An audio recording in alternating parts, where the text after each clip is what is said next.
Welcome everyone to this City Council special meeting on Monday, September 13th, 2021. Able for the Pledge of Allegiance. I pledge allegiance to the flag of the United States of America and to the republic for which it stands, one nation, under God, indivisible, with liberty and justice for all.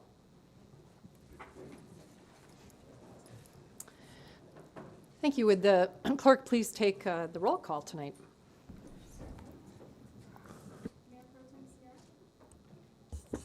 Present. Is yours on? I don't see the green light around the... There you go. There we go. Mayor Pro Tem C.R.S. Present. Member Anderson. Present. Member Cuesta. Present. Member Russell. Present. Member Ward. Here. Member Wink. Present. Mayor Olson. Present. All 7 are present. Thank you. Our first agenda item is the Off-Leash Dog Parks Program.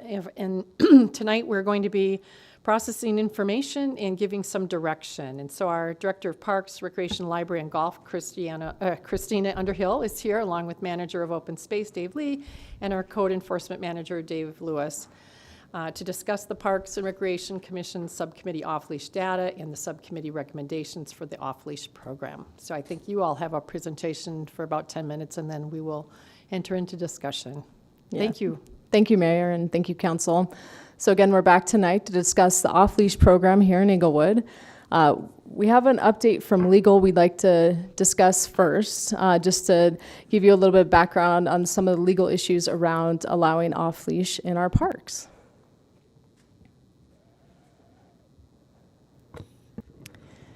And Council, I have spoken with many of you about this. I think at least half of you have received an email on this very topic, whether the city would face any potential liability should someone using our parks be bit by a dog.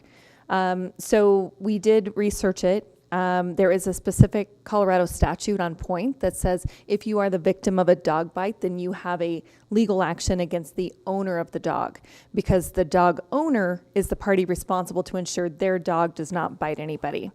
In addition, under the Colorado Government Immunity Act, you probably hear us talk about it quite a bit. We call it CGIA. The city is also immune from liability for tort actions, which would be the type of action like a dog bite. It is my opinion that the city does not face liability if someone should be bit by a dog at one of our parks, because that is solely within the responsibility of the dog owner or the person that has custody and control of that dog. Thank you. Any questions for the city attorney? Ooh, Member Ward, could you put your backpack down so I can see the lights? Thank you. I'm sorry. Mayor Pro Tem C.R., go ahead. Thank you, Mayor, and thank you, City Attorney, for that answer. So even though we do have that CGIA, we could still have someone that actually does bring upon a lawsuit against the city if there is a dog bite, correct? Yes, the city can be sued at any time. In response, we would file a motion to dismiss, claiming we are immune from liability under the CGIA. And that does happen.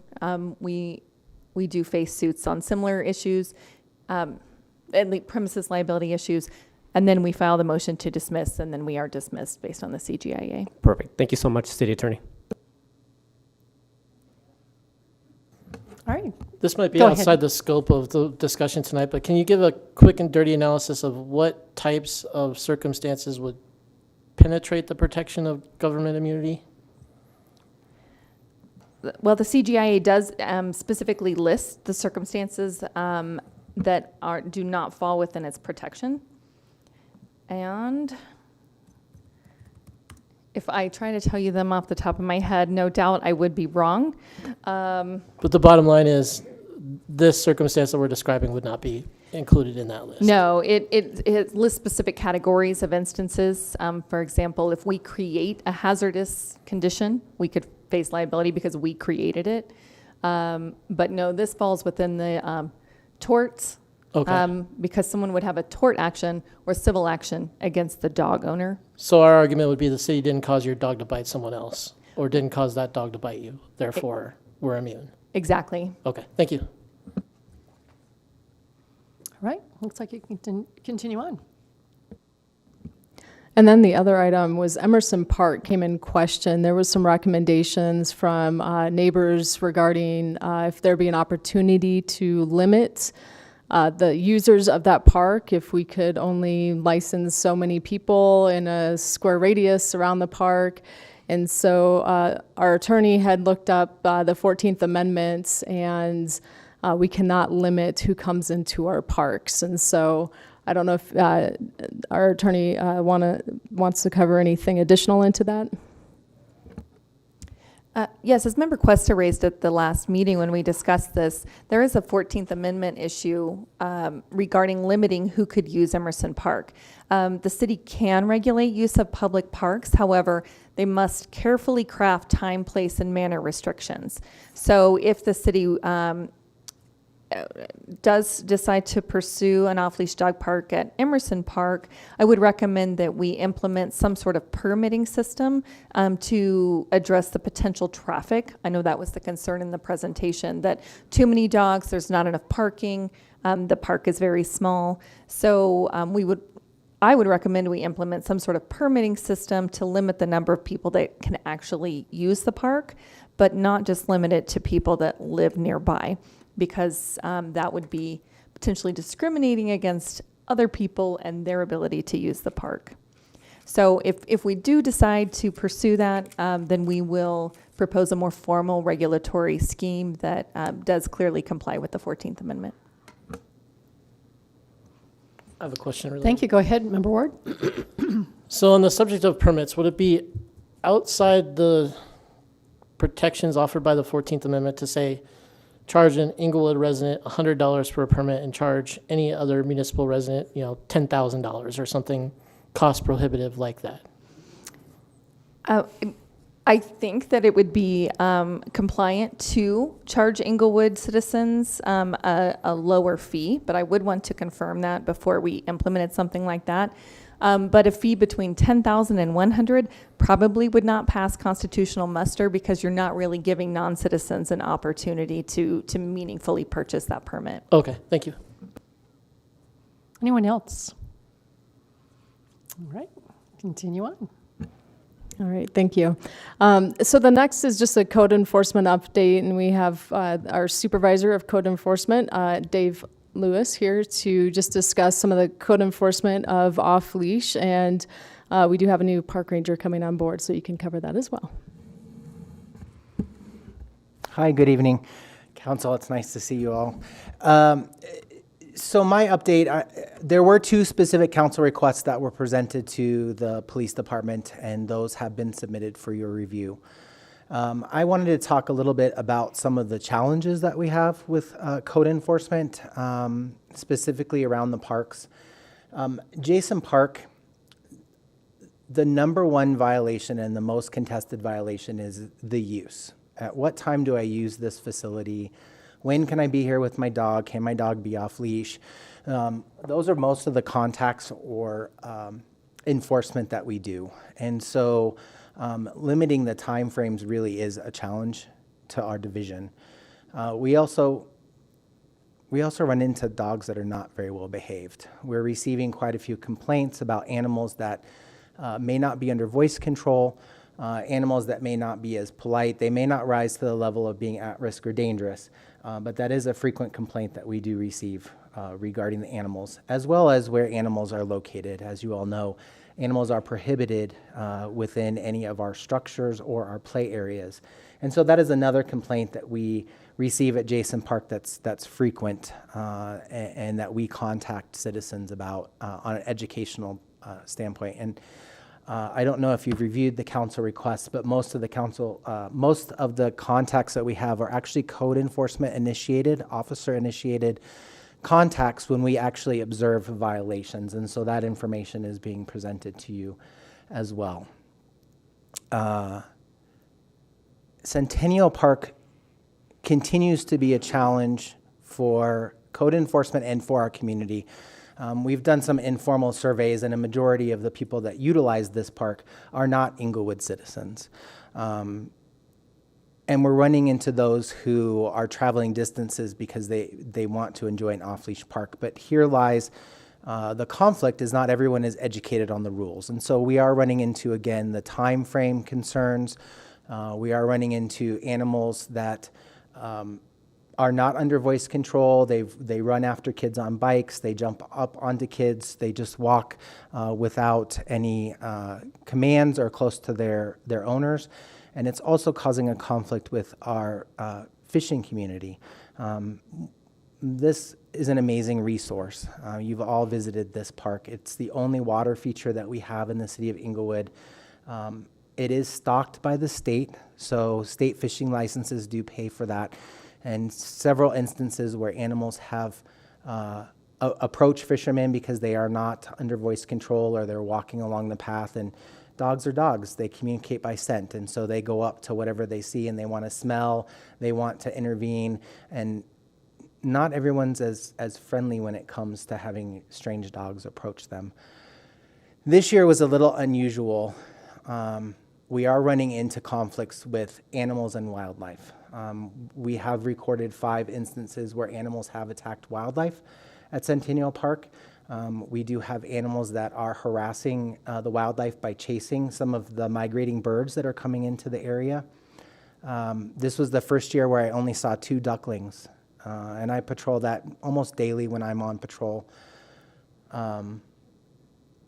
It's unusual because the dogs are running in and out of their nesting areas along the shore. They're running into the water. And it was very sad to see that, unlike past years, the use has gone up tremendously. And the fact that only two ducklings survived the season leads me to believe that their nesting area is being interfered, and the only thing that we see is the dogs that are running in and out along the shoreline and again playing in the water. I would ask, as someone in code enforcement and with the Department of Agriculture, that you really do consider the wildlife as part of your decision. We do have several migrating birds. Yes, we do have geese. They are protected, but we do have several other species that do migrate to this area, and we do have a plethora of sportsmen who I really enjoy going out and spending time with, teaching kids how to fish, fishing with the adults, telling them what baits to use. But receiving that feedback is very troubling to me, that they have concerns about the number of dogs that are using the area. And those are the 2 areas that we're seeing some significant challenges that you may not be aware of, that I wanted to bring to your attention. Thank you. Anything more?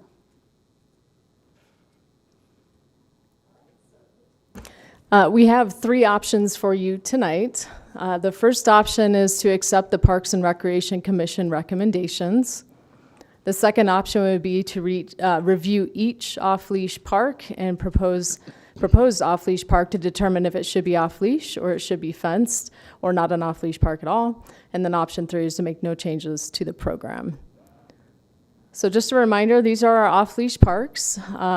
Jason, Duncan, Centennial, Northwest Greenbelt, and Canine Corral. The new parks proposed are Emerson and Cushing. We are proposing to remove Centennial from the list. As a reminder, the recommendations from the commission, and Kate Truesdale is here representing the commission this evening if you have any questions for her, but would be to secure funding for a new enclosed off-leash dog park at Cushing and Jason. And then off-leash dog privileges will be eliminated at Centennial and Duncan. The Northwest Greenbelt will remain off-leash, and Emerson Park will remain an on-leash park. They are also recommending a dog licensing program, which is from a Parks Department standpoint, and I know code enforcement would agree, we would definitely benefit from a licensing program across the board, not just for off-leash, but just for the safety of our dogs in our community. And so it's up to you all if you want to go with the recommendations. Otherwise, we are prepared through this presentation to go park by park. Thank you. Can we go back to the slide on the off-leash area parks, just for clarification, because I think this is probably the most confusing language on here. So off-leash areas, parks, the ones with the pink stars are those which currently have off-leash areas, correct? And the big bright orange, yellow, or whatever, one is Emerson, proposed to add. What was intended with that statement? Proposed to add what? This was part of the task force group, and that was part of the recommendations from the task force and the conversation that was had, that Emerson Park, and this was 50-50 from the task force. There was not a decision either way to add Emerson. We had some that wanted to and some that didn't. So thank you. I just wanted, because someone called me and asked me about this slide right before I came, and I hadn't read it the way they had, but proposed to add means to add off-leash. It's going to become off-leash. Right. Cushing proposed to add off-leash. It's going to Correct. become off-leash. Centennial is proposed to remove off-leash and allow for,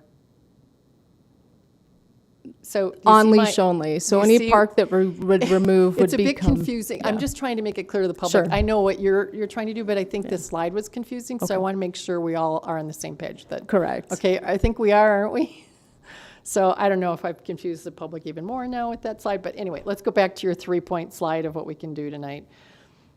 Oh, there we go. I think what we decided the last time, folks, was we were going to do option 2, but would anybody like to propose option 1 and think you have, that we have a consistency here? Oh, Mayor Pro Tem Sierra, I didn't see her. Actually, I do have a question just going back. Okay, great. For staff, and actually, this will be for Manager Lewis. I didn't see the council request come through. Was that already published to City Council, or, because I know I was one of the people that asked. Did you mean, you meant City Manager Lewis, right? Not, Well, no, City Manager Lewis just said it has not been published yet. okay. But I can provide that information if that's okay with you.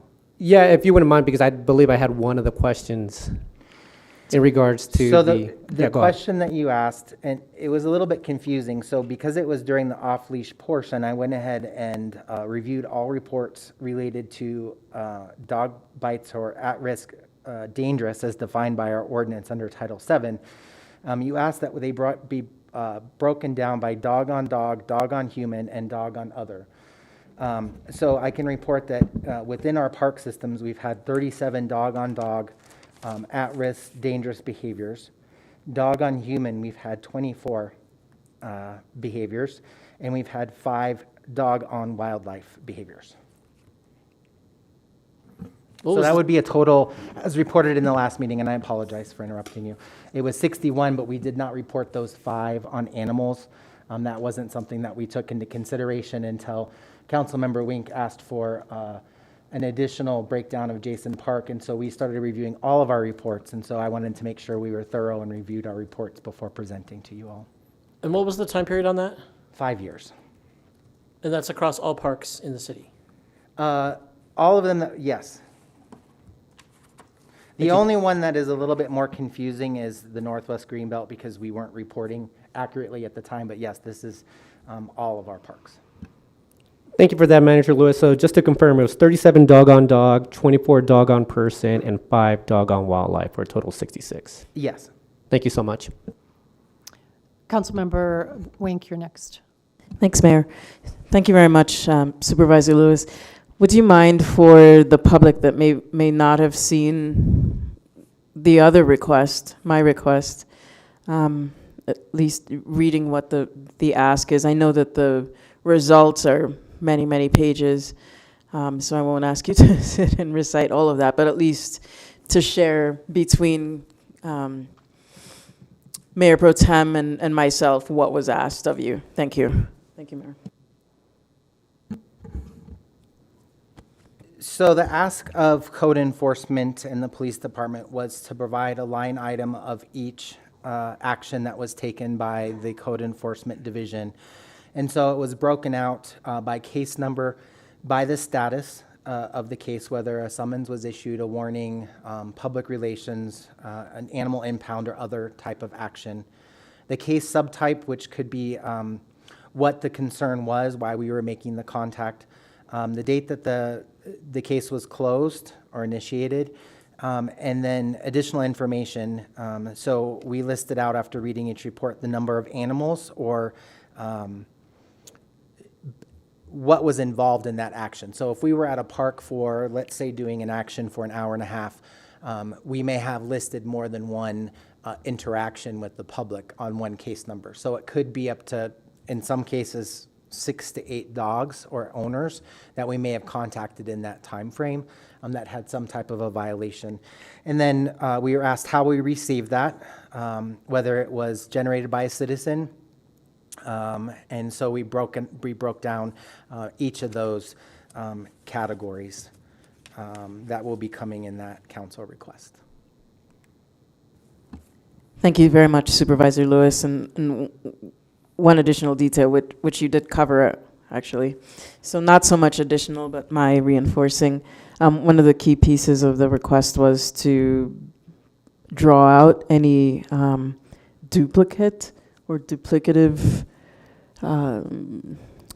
reports to code enforcement by repeat reports by the same individuals to see if how many and if there were, and so that was another piece that we can now clearly see was not at all the case from your report, right? They were discrete contact, correct? That is correct. Anything that's listed as a citizen came in directly to code enforcement, mostly through dispatch. Due to limitations of our system, we don't document the name of the reporting party. The only time we would do that is if they were a voluntary witness or if they were a victim or a subject dog owner. That would be the only time that we would record that information. But a majority of the contacts were code officer initiated at Jason Park. Wonderful. Thank you so much. Thank you, Mayor. Councilmember Russell, you're next. Thank you, Mayor, and thank you for the answers. I do have a question. There was a council request by Councilmember Ward back in June of how many calls for service regarding dangerous dogs has the city taken since January 2020. And then it shows a map with the location of all the incidents. And so all of these incidents obviously were not at parks, right? Correct. The council request that you're speaking to was made by Councilmember Ward, and he was requesting all of the at-risk dangerous behavior cases for that time frame. And so we had listed that out, and then we were asked to do a supplement with a hotspot map. And so there were some summons, correct, during that time? Go ahead. You were going to ask about summons. Well, I was going to ask also, I mean, at one time, Code Enforcement Advisory Committee was told that there are 9 adjudicated dangerous dogs in the city of Inglewood. Has that number increased? No, and when it comes to adjudicated dogs, just for clarification for council and for the public, those are animals who have been, or owners that have been summoned because of a at-risk or dangerous behavior, most likely dangerous. That dangerous behavior has gone through and they've either pled guilty or they've had a court trial as allowed through the Constitution, and they were found to be at risk. They are required to register and receive a permit through the city of Inglewood. This only applies to City of Inglewood animals. It would not apply to animals that lived outside of our jurisdiction. So what would happen to an animal that was exhibited dangerous or at risk? Could they be banned from Inglewood parks if they weren't in the city of Inglewood? So Code enforcement doesn't have the authority to issue that type of an order, and I think the city is currently reviewing trespass orders revolving around parks. So I don't have a clear answer as of right now. No. Okay, so thank you. Thank you. Any others that have questions about the material presented or passed? Might have them along the way too, right? I do have one more question. Okay, go ahead. So you mentioned the reporting element of the calls that you're making reference to. Do those include calls where someone allegedly left before you got there, or is that only calls where you made contact to the alleged perpetrator? There are calls that are documented in the data that Councilmember Wink asked for, and it will say unable to locate in a portion of that, where a dog owner left the park. We didn't have any information such as license plate or any way of following up with that subject owner, but we do document the bite report. We are required to do that. Okay, thank you. Anybody else? So, council, back to this. Do any of you think that there are enough people to do option 1?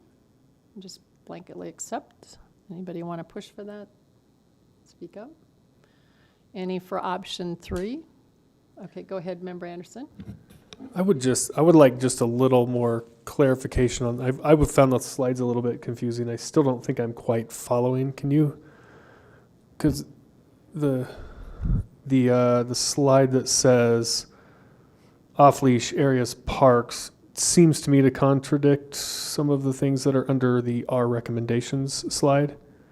Can you explain the difference? The recommendations are from the Parks and Rec Commission, but the others were from the task force? Correct. So this slide actually was part of the task force presentation, not our Parks and Rec Commission recommendations. This was just highlighting all the options that have been discussed over the last year and a half. So the slide 2 further along, the our recommendations, that's the one where if we accepted, this is what we would be, if we did option 1, these are the recommendations. Correct. Under consideration. Okay, that clarifies. Thank you. That and the memo probably have the clearest. Right.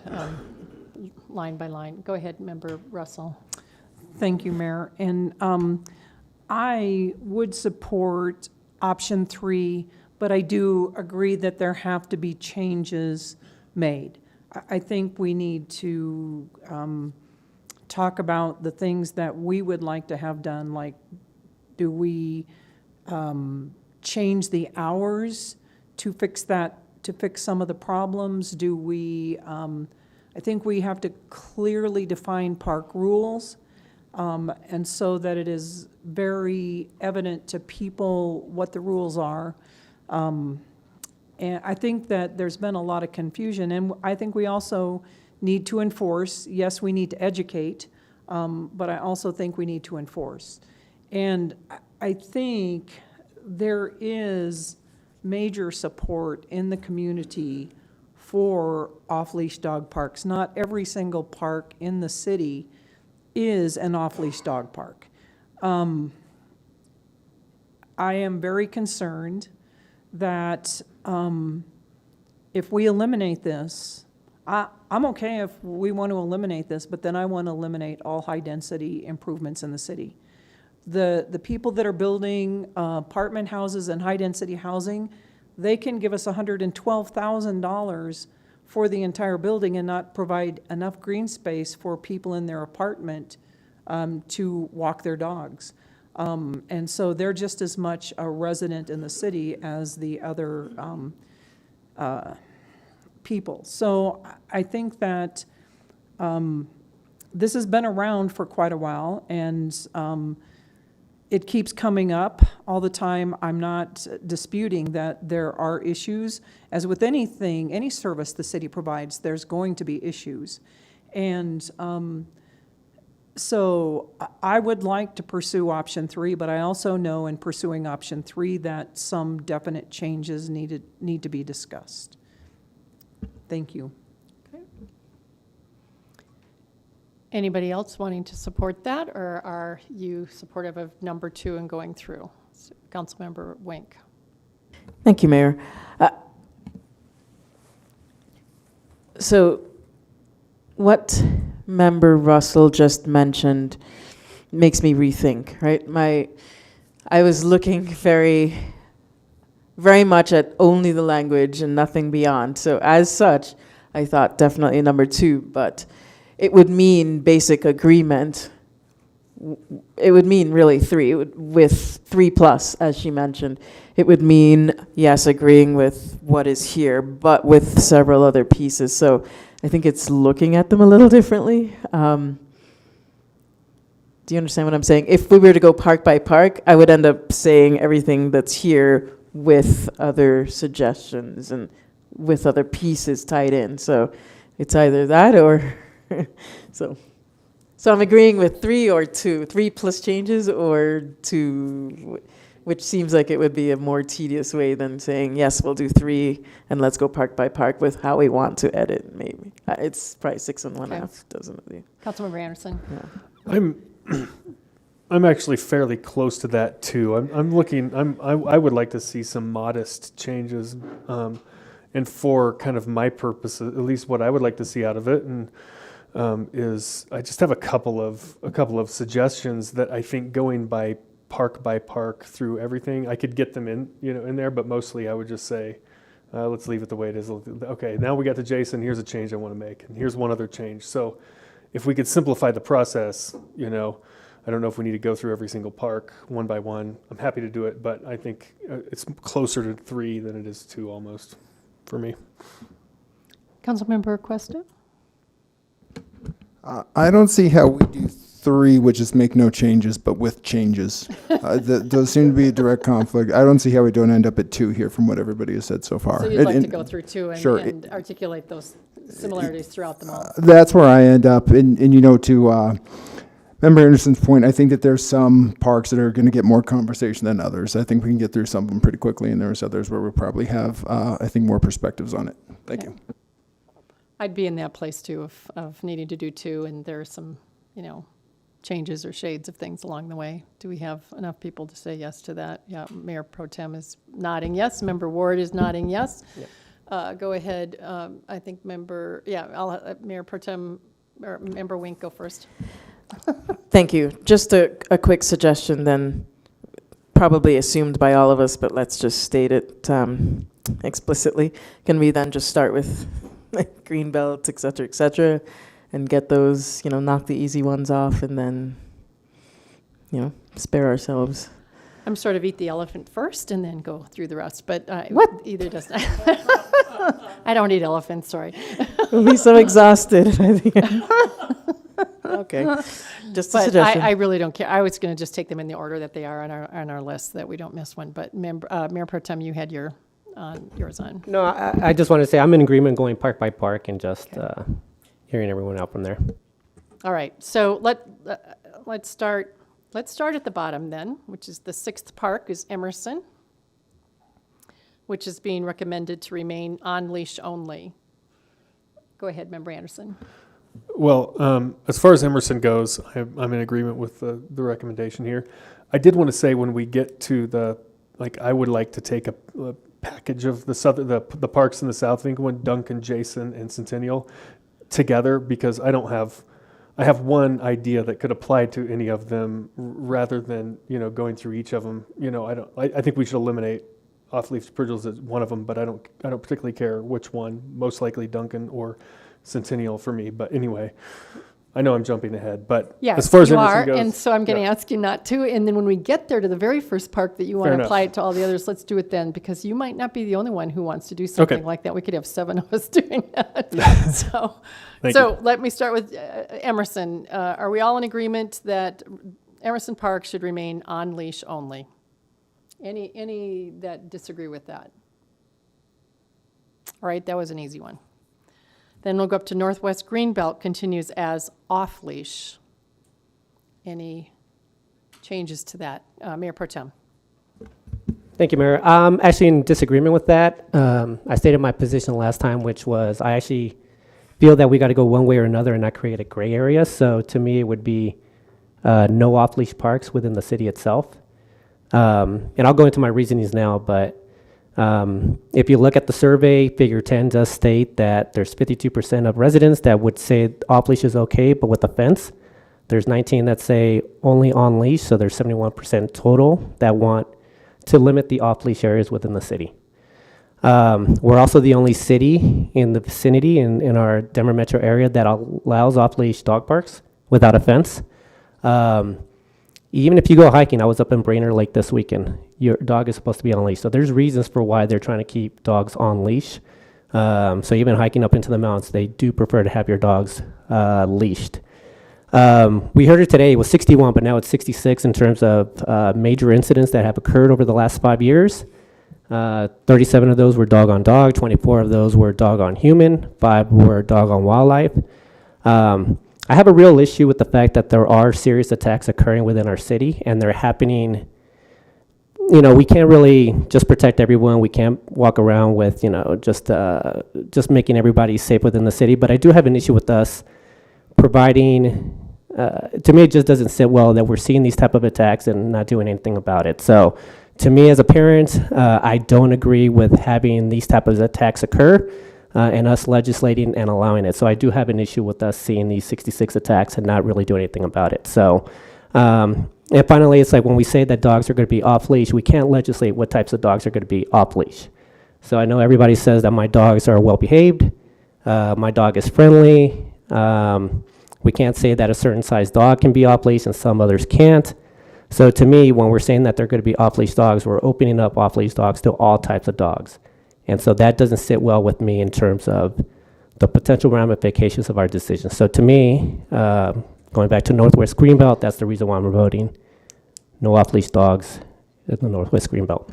Thank you. Point of information. Go ahead. So the dog on dogs attack, we don't have a physical copy of that, correct? Is that what he just shared verbally? That's correct, Member Russell. That was the comments from earlier tonight by Manager Lewis. Supervisor Lewis, sorry. Where it was a council request that I made, but we don't have a physical copy of those or the documentation behind it. Okay, thank you. Mayor Pro Tem, could I ask you a question about, are you suggesting it's totally no off-leash then, or is that what you're saying? Well, yeah, so as we go through the parks tonight, I'm going to be voting no on an off-leash area for each of the parks, but I'm starting off with Northwest Green. But I'm not going to go through this each time. Okay. Yeah, so basically I'm stating that there would be no off-leash in Northwest Greenbelt. All right, great. Others want to weigh in on that? Member Wink. Thank you, Mayor. Question about licensing. So should 6 of us agree that the Northwest Greenbelt remain off-leash per the Parks and Rec recommendation, Library and Golf? Do we talk about licensing for all of the parks after we've gone through off-leash, yes or no? That piece might be easier. That's kind an of an interesting question. We entity. probably either should do it before or after. Right. So you're asking now if we can do it now. Yeah, or maybe after, just to get to the complicated nature of let's at get least through the the bigger complicated chunk. and then come back to Yeah, whether, although okay. I know some of us might say, I'll do this only if we have Right, licensing. right. Yeah. But okay, let's do it after and do Okay, our best. maybe we say that along the way. All right. So any other notes about Northwest Greenbelt? Sorry, Member Cuesta. Thank you, Mayor. And to put a question before staff again, do you have it documented how many incidents we've had at this particular park in the Northwest Greenbelt? So the Northwest Greenbelt actually poses very little concern from the code enforcement or from staff enforcement. It seems to be one of the parks, for whatever reason, doesn't generate a huge amount of people utilizing the park, but it also minimizes the conflict. It seems like everyone is following the specific rules that are in place. We could go there, it doesn't matter what time of day, and sit and watch, and it's just one of those parks where we're just having very little conflict or concerns. Okay, very good. Thank you, sir. Thank you, Mayor. Thank you. Member Ward, I think you're next. Member Cuesta kind of stole my thunder in that I haven't heard of this particular area being problematic. The one thing I'll note when I look at this map, though, is that we might be opening the door to some conflict, as we have 3/4 of it that is open to off-leash activity and 1/4 of it in the middle that is where dogs are prohibited. So I think we might have some tension or difficulty there. Dogs like to run where they can run, and controlling them in that particular area may be challenging. Are you proposing something as a result of that? I'm going to stand with Mayor Pro Tem C.R.S on this and cast my vote in the on-leash direction. Mayor, and if I can Just- add one item. Right, go ahead. The playground at Northwest Greenbelt is actually fenced due to the location by a busy street. So that's part of the reason we haven't had a lot of conflict, is because that is a fenced playground. Thank you. Mr. Lee, are you about to add something on this? Yes, as soon as I get my mask off. The fencing is on the street side, but not on the interior. The other thing that I wanted to reference is that not just that quarter section is on leash. You're allowed to have dogs off leash there, just not on the playground. So where it says playground dogs prohibited, it's only on the playground, not the rest of the acreage in that area. Thank you. So it's just a sort of the way the graphic is designed to fit the words. Correct. As opposed to it being that entire Correct. section. Thank you. And the hours for it are the same for That's- off-leash there? Yes, that's Okay. correct. And, sorry, I'm probably jumping ahead of somebody, but it is your, Mr. Lewis, the comment of when you go up there, you don't see any violations, everybody seems to be abiding by the hours and everything else? Yeah, we're not seeing the conflict like we see in other parks. It's also kind of in a more of an industrialized area. Right. It is visited less often, but we are seeing more people are enjoying this space because of these meetings. We're encountering people that we normally would see at Jason Park, or we would see at Centennial or at Canine Corral enjoying the area. It's also, each little park area is kind of like a little pocket park because it is separated by creeks, it's separated by the demographics, it is a floodplain area, it's also separated by several different streets. So it kind of minimizes who's interacting and who's going into the area. So it seems a little bit more private to some of the users. It's also long and narrow, so it's not the same kind of athletic type of park, right? Member Ward? So on the west side of Tejon, that's Denver territory, correct? So my other concern with designating this as an off-leash is that it could cause some problems for our neighbor, Denver, as we feed off-leash dogs in a direction up or down the trail. So for that reason, I'll also just say I'm going to stick with the Mayor Pro Tem on this one. Point of information, Tejon or Zunai? West of Tejon is still Inglewood side. West of Zunai is Denver. Zunai, yeah, the border Okay. there on the west side. Thank you. Thank you. Yeah. So you're suggesting no off-leash, go to on-leash totally there. No off-leash areas there at all. Member Anderson? I would be in favor of leaving this one as is. Okay. Off leash. Member Russell? I would be in favor of leaving this one as is. If it's not broke, don't fix it.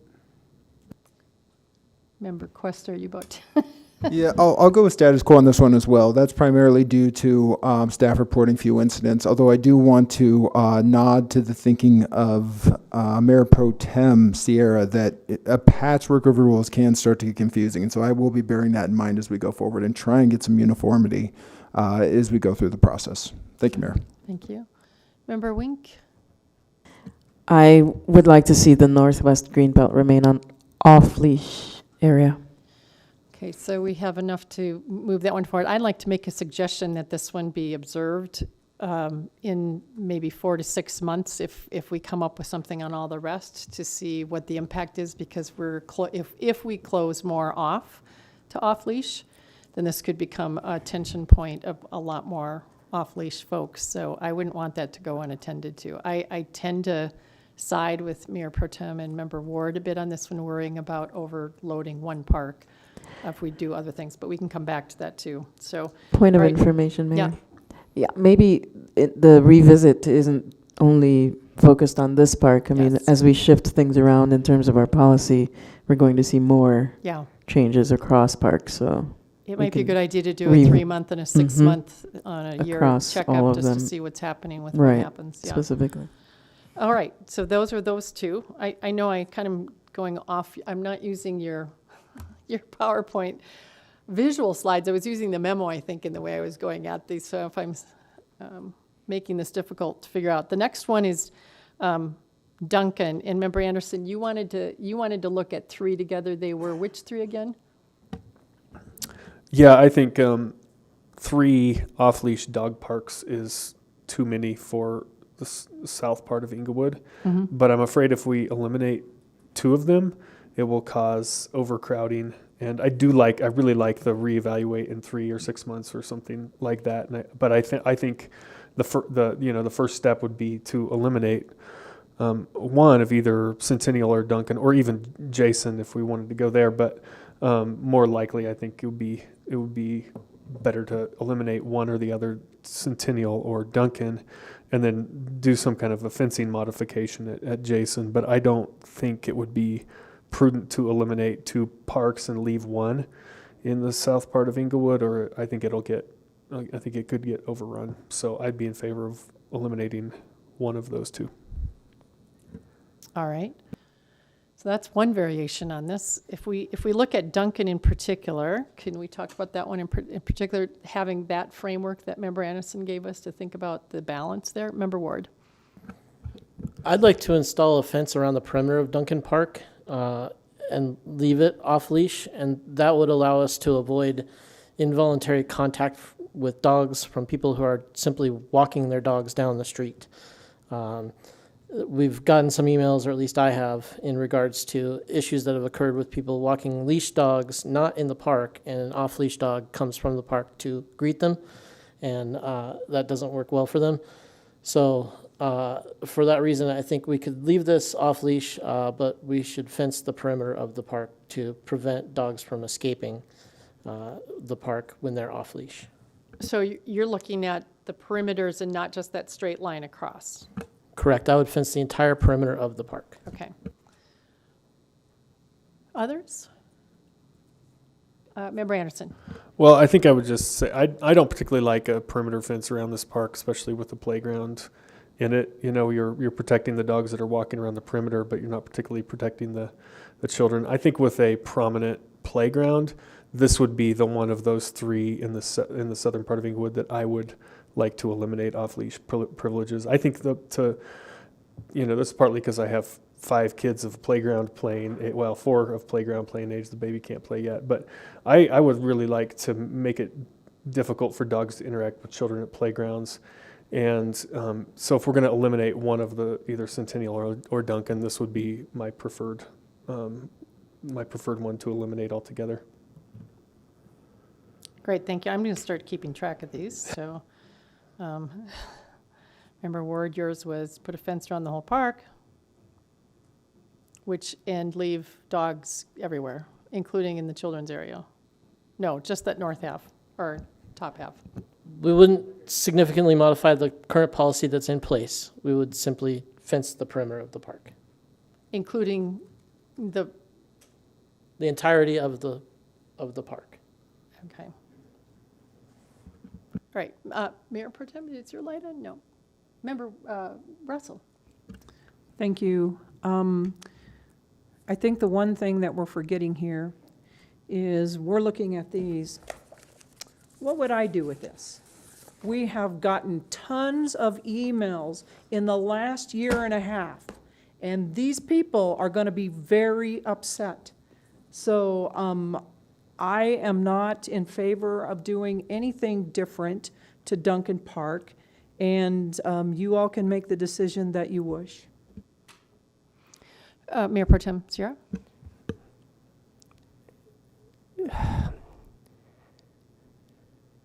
We always make tough decisions. Every decision that comes in front of us always angers a population or a percentage of our populations. When we discussed ADUs, it upset a portion of our constituents. When we talked about short-term rentals, we received a lot of complaints. We went till midnight, I believe, one night talking about that decision.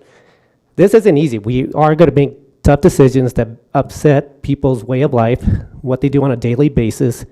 And I don't take that I don't minimize the impact that or minimize what we're doing here. I know that we're making very tough decisions and we are potentially going to affect a lot of people, but it's a decision that we were voted to do. So we looked at all the data that came over the past 3 years by the subcommittee, Parks and Rec. I just think that this is not going to be very easy for any of us, so. Thank you. I'm not sure if it was Member Ward first or Member Wink, so, oh, yours was on accidentally. Member Wink?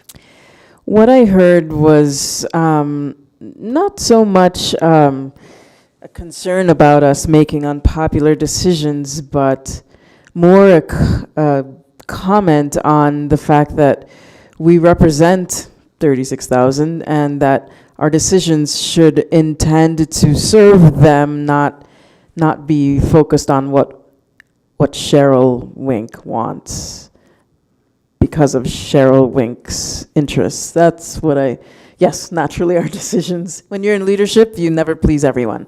That's a given. I think the point was more, can we think on behalf of all of these people and outside of our personal interest?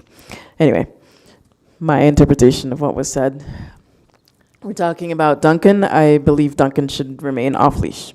I'll offer some more value. Thank you. Yep.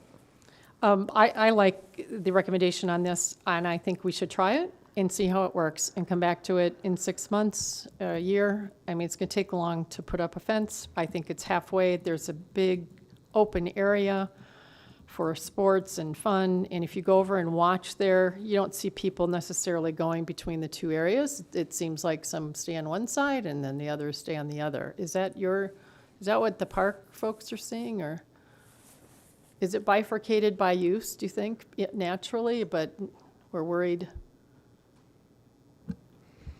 I honestly don't have a good read on it. Okay. I don't get a lot of complaints over there. I have fielded a few about people walking by on the sidewalks and dogs coming out to greet them. But beyond that, I know there's been a few issues with Pirate Youth Sports out there. But beyond that, I haven't been over to that park as much as I should. Okay. Member Quest, I'll let you go first. then Graham. Thank you. And I know that we're through the question portion of this, but do you mind if I? No, okay. no. Anytime you want to ask questions on this, 'cause very something good. comes up new. So we've got the yellow dotted line there, which I think on Jason Park represented a temporary fence. Does that represent a temporary fence here, or is that permanent? This one's a permanent fence for Duncan, no temporary fence. I'm not sure if we've discussed this yet. When you say a fence, can you describe that fence to me? A height, if there's any gaps in it, how do you foresee that fence? Sure, I'll show you a couple examples. This is one example that we got a quote on that's more of a decorative fence, and then this chain link fence. So they're both about 3.5 feet tall. They're not 6 feet tall link fences. Okay, thank you. And I know that first and foremost, this is, I believe for everyone here, it's public safety and full community access is driving this. Those chain link fences in the middle of the park don't appeal to me very much. So I think that I want to be very considerate about the fence we put in there if we are to move forward with that. I see is we've drawn the line there, and I go to Duncan Park regularly. That one doesn't, as the fence is laid out here, it doesn't bother me too much. If it were that more decorative fence, I would actually guys this too, and this would be to staff. Do you think that's effective? I mean, part of me thinks, can't you just still run around the side? Or do you guys think that I trust your judgment more than I? So from an enforcement standpoint, most of the time we're seeing a separation where we're seeing some of the conflict or the behaviors is really when in the playground area or in that small area. If I may be so forward as to offer my opinion with this. Please. From an enforcement standpoint and from the usage standpoint, I'm all about sharing the pie with everyone and allowing the most use for the most people. So from an enforcement standpoint, it would be the easiest for us to have a fence that delineates clearly what area would be off leash, possibly expanding those hours instead of having the summer hours so that we're not having the enforcement actions specifically because of the hours of the day. And then it also allows for people who want to have their dog on leash on one side of the area and the children and picnickers and those people who don't want to interact with animals off leash, it allows them a clearly defined area where they can enjoy and participate as well. Sure. Well, and I like the idea of the expanded hours if we were to, pursue the path of a fence, and that there's still a win for the folks who use the dog park, that there are some more benefits there. I will tell you, I'm more on the playground side, but and it's hard for me to say, sometimes I wish I had a Duncan Park user here, if they could say, does that middle line, does that disrupt, their usage of it? And I think that there's been some folks that are very, very reliant on it, that they have their community there, their circle of friends. It's a wellness issue for them, and I definitely don't want to discount that. So if there's a way that we can increase their use, give them some more hours, and put up that barrier that seems to me relatively benign, if we just put it right down the middle, I like that as a middle ground myself, but I leave it to the group too. Thank you.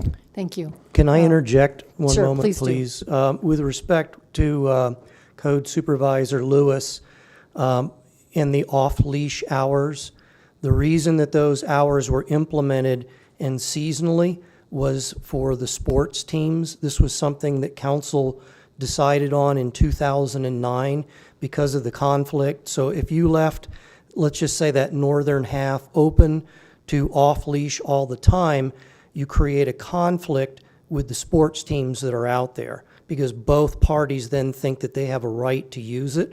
One's paying for that right, but the other feels justified being out there because it's an off-leash area all the time. So that's something to think about.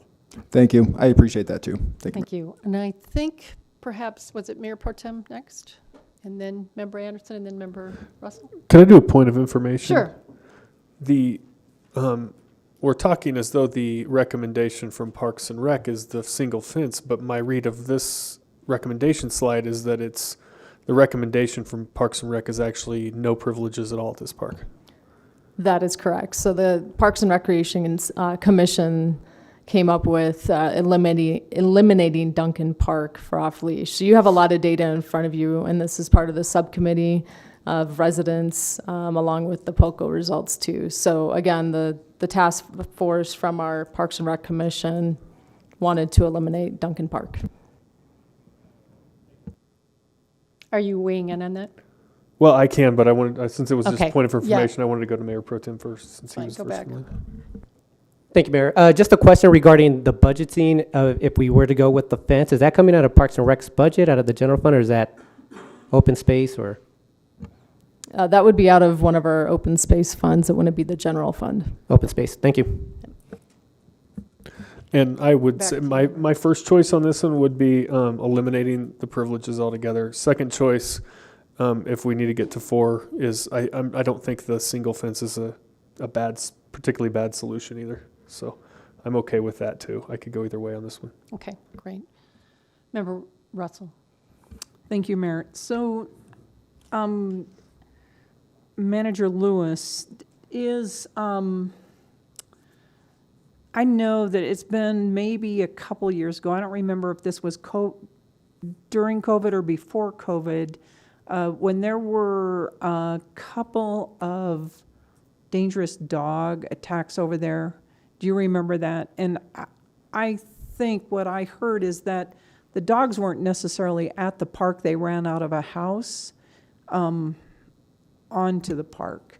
You're correct. One of those cases did involve an animal that was at large that went into the park. Has that situation been resolved as far as you know? I mean, is it a continuing problem? I don't, oh, that particular problem with the dogs running out, we run that risk with any park. We pick up impounds at every single park. It's just a natural draw.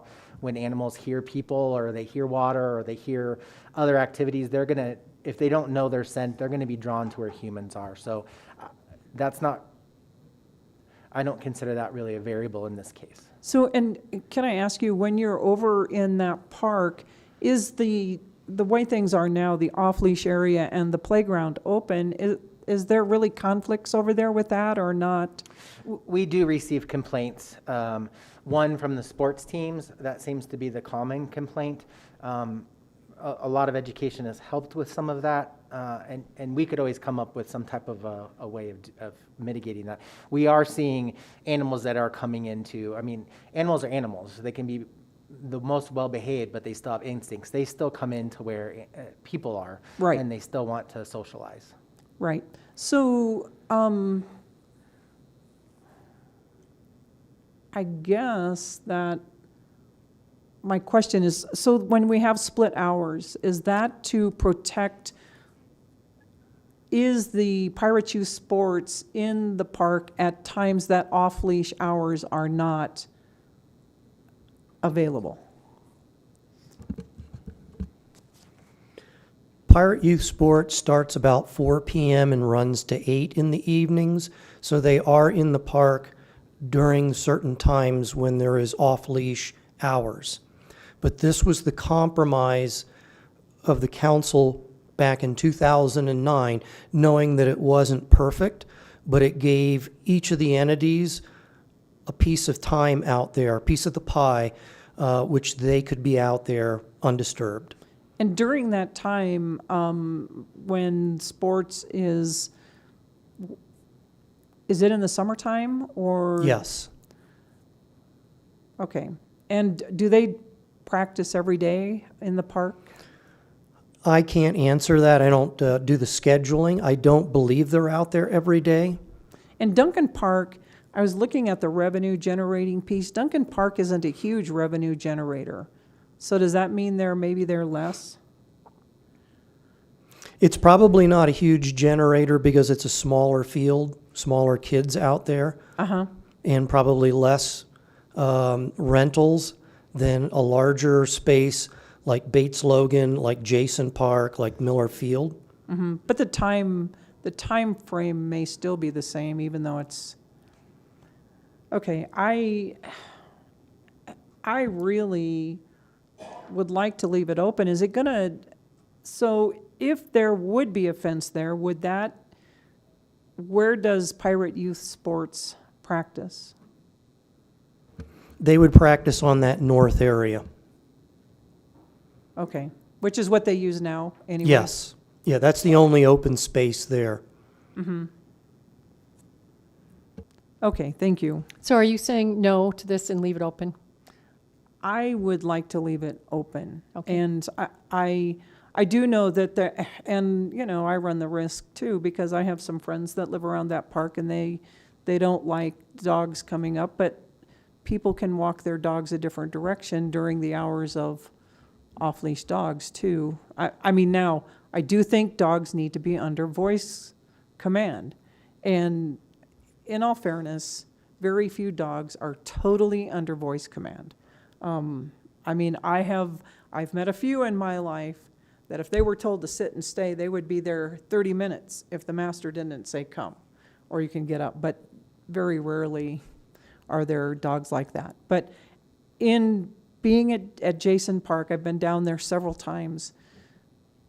The community and the dogs get along. I never took my dog to a dog park because he was so big, and he would have loved it though. He loves dogs. He loved little dogs, but I just think the community piece of this is huge. I think it's bigger than we can even imagine. Remember, Russell, we're still on Duncan, so. Yeah. Okay. So, yes. So what I'm saying, I guess, is that I would like to leave Duncan open in the way it is. Thank you. Okay.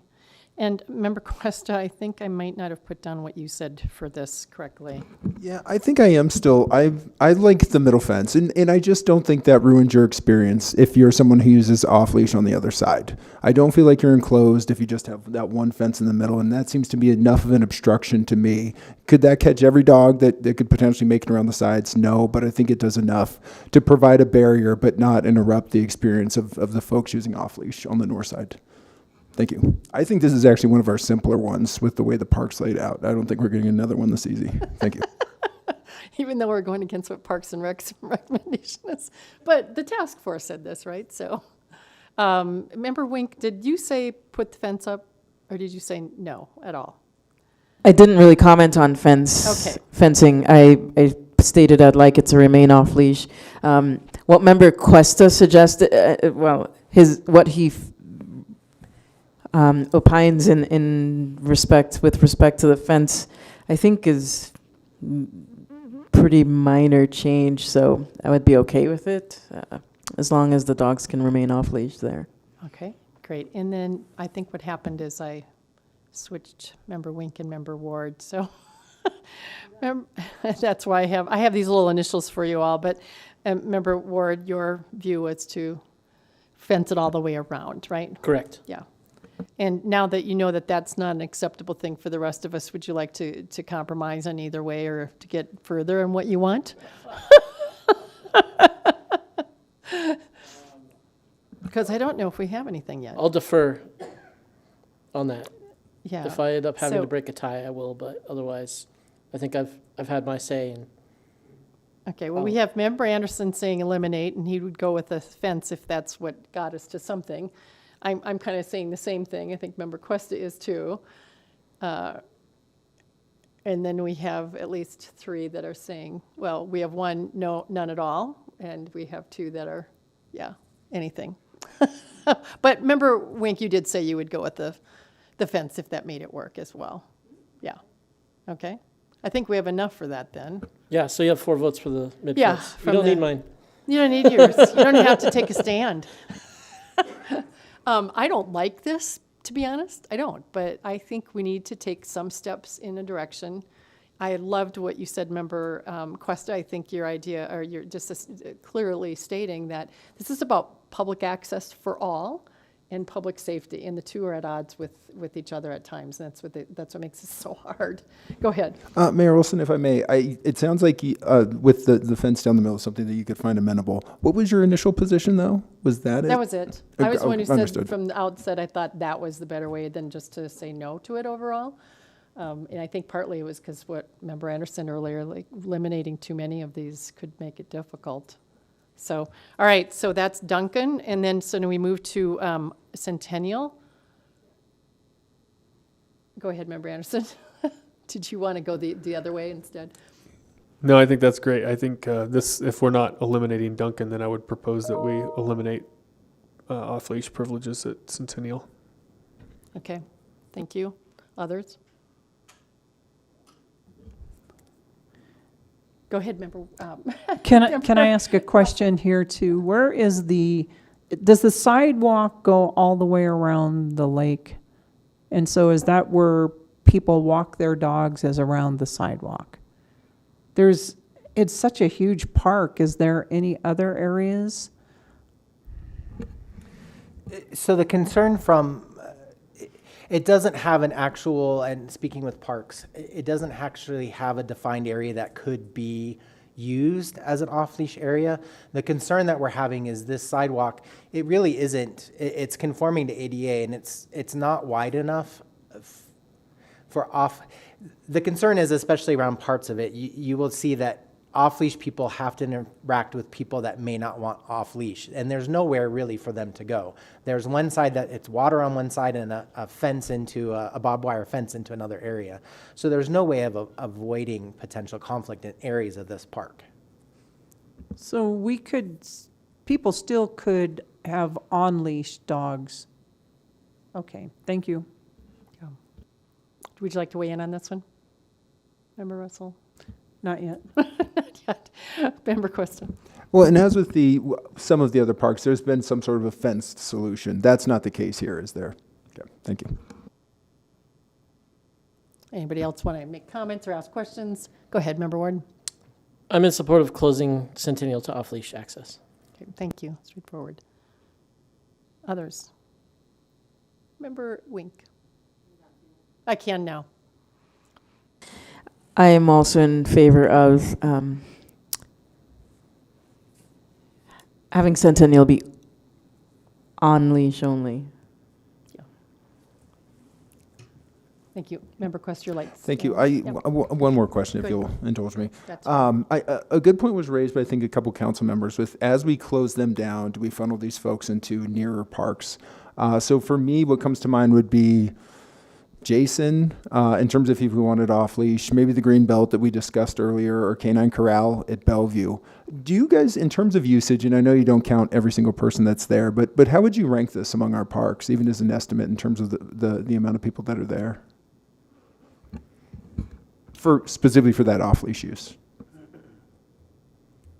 It varies. Lately, we've been seeing more on-leash animal in this park because animals and wildlife in certain areas just don't mix. I would say it's one of our highly used parks, but not necessarily just by Off-Leash. I think more people come here to bird watch, to enjoy the wildlife, to fish. I think fishing is one of the biggest draws. We're also seeing a lot of families that utilize the park for exercise. It is a very nicely maintained trail that is about a mile, a little bit over than a mile. 0.91 miles. So you can along the path, it has exercise routes and how far you're traveling. Thank you. That's helpful. Thank you, Mayor. Thank you. Well, I'll weigh in on this one. I think this should be an on-leash only. I think the wildlife and the amenities with the possibilities of migration and use of fishing there, all kinds of things that attract a really broad group of people from not only Englewood, from outside as well, that brings them into our city to do things is really important. And so I think we have to, it's one of those attraction parks that is not, that I think could really be destroyed if we do a non-off-leash kind of thing. So I'd like to see this go the way it's suggested. So that's actually 4 of us. Anybody else want to weigh in on it? Or suggest anything contrary to get a compromise of some sort? Nope. Okay, on to the last 2, which are favored. Cushing first. Go for it. Member Wink, you want to speak to that one? Yes, thank you, Mayor. I'm absolutely in favor of having a new off-leash fenced area at Cushing Park. All right, thank you. And I'll add a side note, I do like the idea of it serving smaller doggies, so that's it, thank you. All right, and Member Anderson? Thank you, Mayor. I'm in favor of the fenced area here. I did wonder, just looking at this map, with that sidewalk that crosses to the north there up towards the intersection of Dartmouth and I suppose that's Inca. Is it possible to expand that off-leash area to include that area on the other side of the sidewalk and rerouting the sidewalk around along the street? I mean, could you make it a bigger area? I'm just afraid at 0.6 acres that's going to turn into another field of chips. So that's a good question. And this park is currently under design for the renovations that we're about to do there. So it's something we can talk to the group that's doing the design and see how we could make that work. But I think it's definitely possible to do something like that. Yeah, I would say if that space is not, I walk along there occasionally, that space is not utilized for anything else. And even south of that sidewalk, I don't know if it could go any further, but if we're going to be redesigning it anyway, maximize its use for fenced off-leash. Thank you. Mayor Pro Tem, I think you might be next. Yeah, just a comment regarding, so is it the north side along Dartmouth, Member Anderson, that you were saying to increase, or? Going to the east there to include that open space that's next to Inca. So the only issue there is that is the bike path that leads under the tunnel to get you over to, I use that all the time. Okay, so. but I was just wondering if it could be rerouted around the outside or possibly over to the west side somewhere. You know, I don't, maybe that the probably design drops would be off pretty important fast just along because the of the bridge, bike path, right. but no. So yeah, it just depends if there's a on way what to the design is, reroute it, that would be the okay. Yeah, I'll be fine with I that. wouldn't want to make a harder bike commute for you. Don't make it hard for me to go underneath that tunnel. We'll finally have a bike path. If I can add something on that, Yeah, Mayor, go ahead. please. That's certainly possible that to reroute that bike path. There's also a large utility box, which I believe is XL Energies, in that area. So if we expand the dog park, we would have that box inside the dog park, so to speak. Not that that's impossible, but we'd have to put a larger gate in there for sure, so that public service, XL Energy, could get in to do any work that they needed to in that area. And that would need to be fenced to keep them protected? So they Not could work maybe, necessarily. Okay. Unless they're afraid of small dogs. Well, if it's all small, yeah, I don't know. I have a small dog at home. I'm not sure who's next, but Member Questa, I think, and then Member Ward. and then Thank you. we'll come back. When this subject came up last week, I didn't ask the question, but I will now. Are we defining small dog, or is that just in the eye of the beholder? That is an important question. That is up to you all, how you want to define small dogs, passive dogs, large dogs, aggressive dogs, those kind of things. It depends on the city. All cities do it a little bit differently, it seems. So small and large, passive, or more active, I would say, not aggressive, more active. Okay, thank you.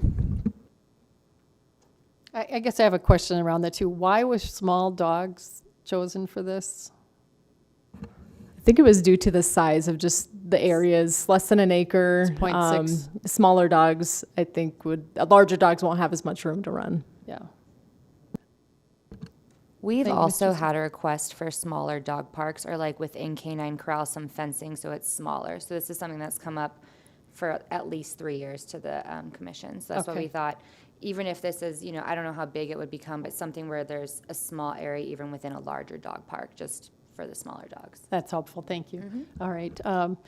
Member Ward, I think you're next. I like this. I like Councilman Anderson's recommendation to expand the area. I would include seniors. I've had a number of senior dogs in my time, and they might fall under that passive category, but I think that they would get along well with smaller dogs, similar, play styles and such. So I would, and we would work on the definition of senior, obviously, but that would be where I'd be at. Supervisor Lewis. So I just wanted to throw out an idea. As many of you know, I did serve with NYPD, and there are some dog parks that are in New York that Could you pull it just a little bit closer? Thanks. There are some dog parks that are very successful in other areas where they have specific hours where smaller dogs could participate in these time frames. Senior dogs could participate in this time frame. It allowed for a little bit of mixed use and made everybody happy, and it also encouraged some of the social gatherings that occur within our socialization as humans. Since we tend to gravitate towards, we're going to have a min pin day or we're going to have a greyhound day, kind of sort of, and it happens in our parks. They have meetups with specific breeds or types of dogs, so that's something to consider as well. Great, thank you. Member Ward, were you finished? Okay. Member Russell. Thank you. So is that section of Cushing Park going to be irrigated?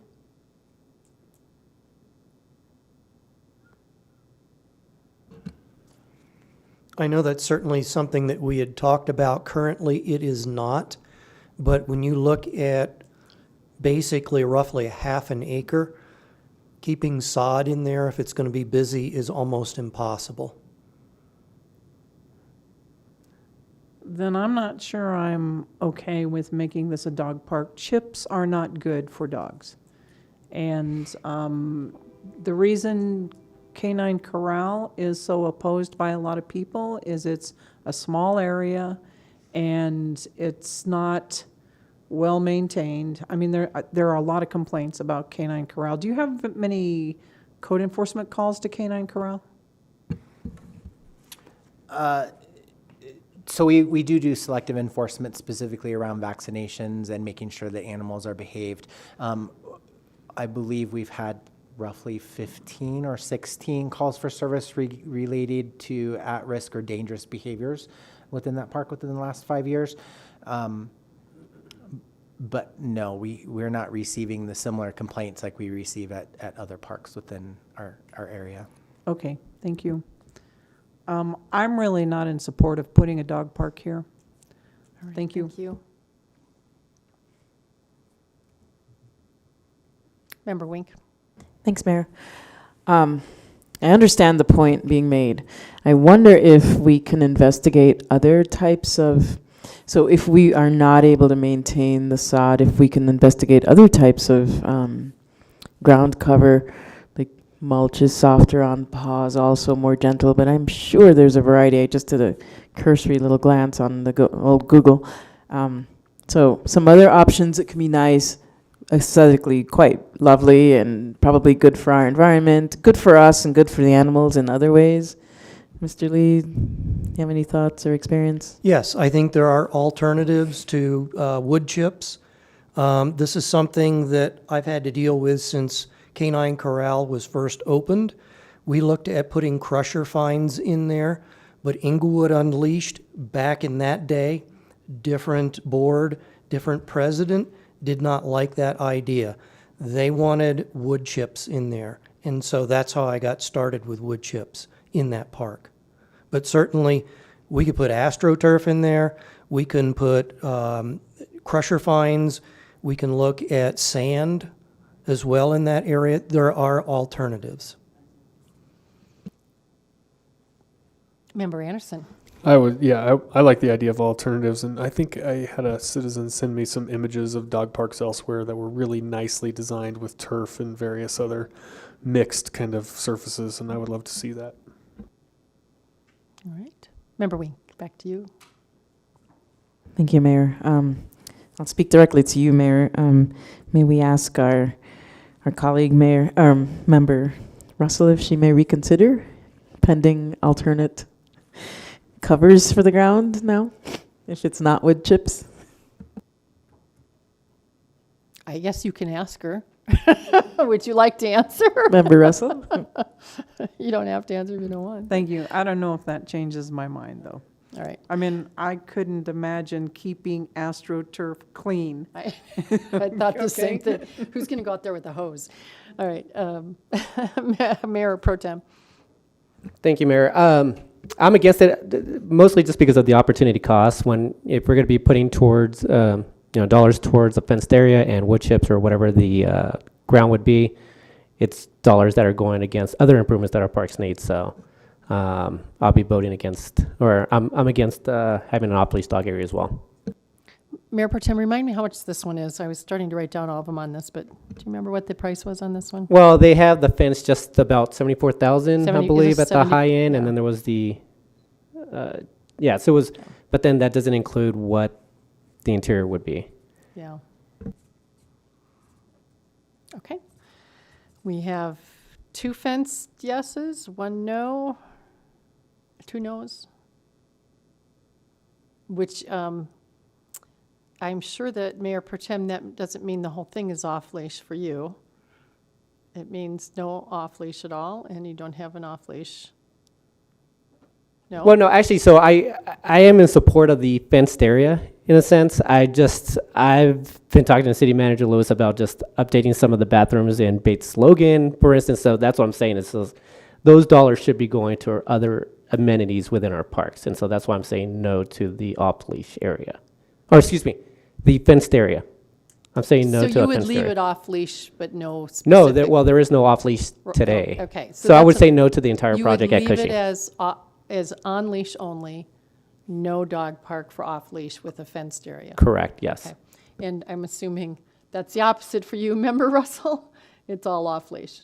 Or no, you'd say you'd just leave it it's on-leash only and don't create yeah, okay. Yeah. Anybody else on this? Member Cuesta? I'm falling into the not creating a park here as well. And I kind of go with the prioritization of capital here. It's judgmental of me. I think that's a bad area. It's Dartmouth and the train tracks. I don't think it's attractive. If Inglewood has a lot of great parks, and most of Cushing is tucked back on that. That doesn't mean that people won't go there to use it, but I hear some folks say that Canine Corral could be better, and that's essentially Canine Corral, but next to the tracks and on Dartmouth. And I just don't see. It's not where I would want to put park dollars for myself. Thank you. Thank you.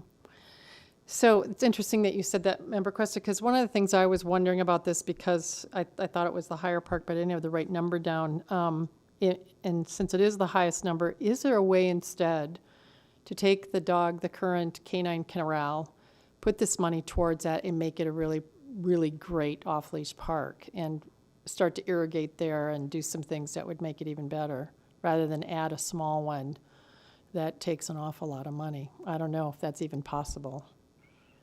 And I was around at 2009 for the last go-around of this.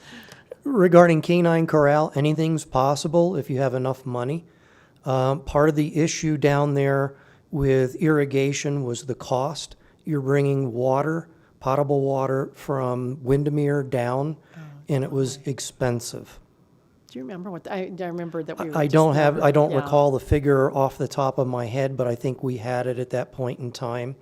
The other part of the issue is it's in a floodplain. We had to build a special detention pond that when it rained or flooded, that water went into a filter pond and then was released into the little creek as well.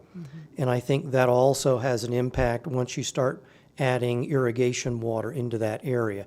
And again, it's an acre and a half, and given what Christina had shown regarding all the other parks out there that were similar in size, you couldn't keep grass on it. Yeah, that Without having to I close know. it. So I'm thinking of other kinds of things that could create different sections of it, with some things very small, or maybe it's just changing out the actual turf or whatever, the chips in it, and putting something newer and better in it. Yeah, certainly that's an alternative. Yeah, and then, doing it a little bit more regularly so it's continually being updated. Because I know for a while, we really weren't doing very much there, and Englewood Unleashed did a lot of stuff there for a long time, and then we put that light in. Correct, yes. Yeah. Member Cuesta. And I would just like to express my support for that too. I think that although I know that canine corral is not ideal for some folks, it does get a lot of use. I'm by there often enough, and there's a lot of cars, there's a lot of folks use it, and I think it could use some TLC. TLC isn't free, as everybody has outlined here, but I also like the parks, or the ideas that Mr. Lee presented, that maybe there's ways to have certain hours, or a more designated areas, senior dogs, smaller dogs. I think Canine Corral has a lot of potential. It currently has a fair amount of users, but yeah, it could be better, to be sure. Thank you. Yeah.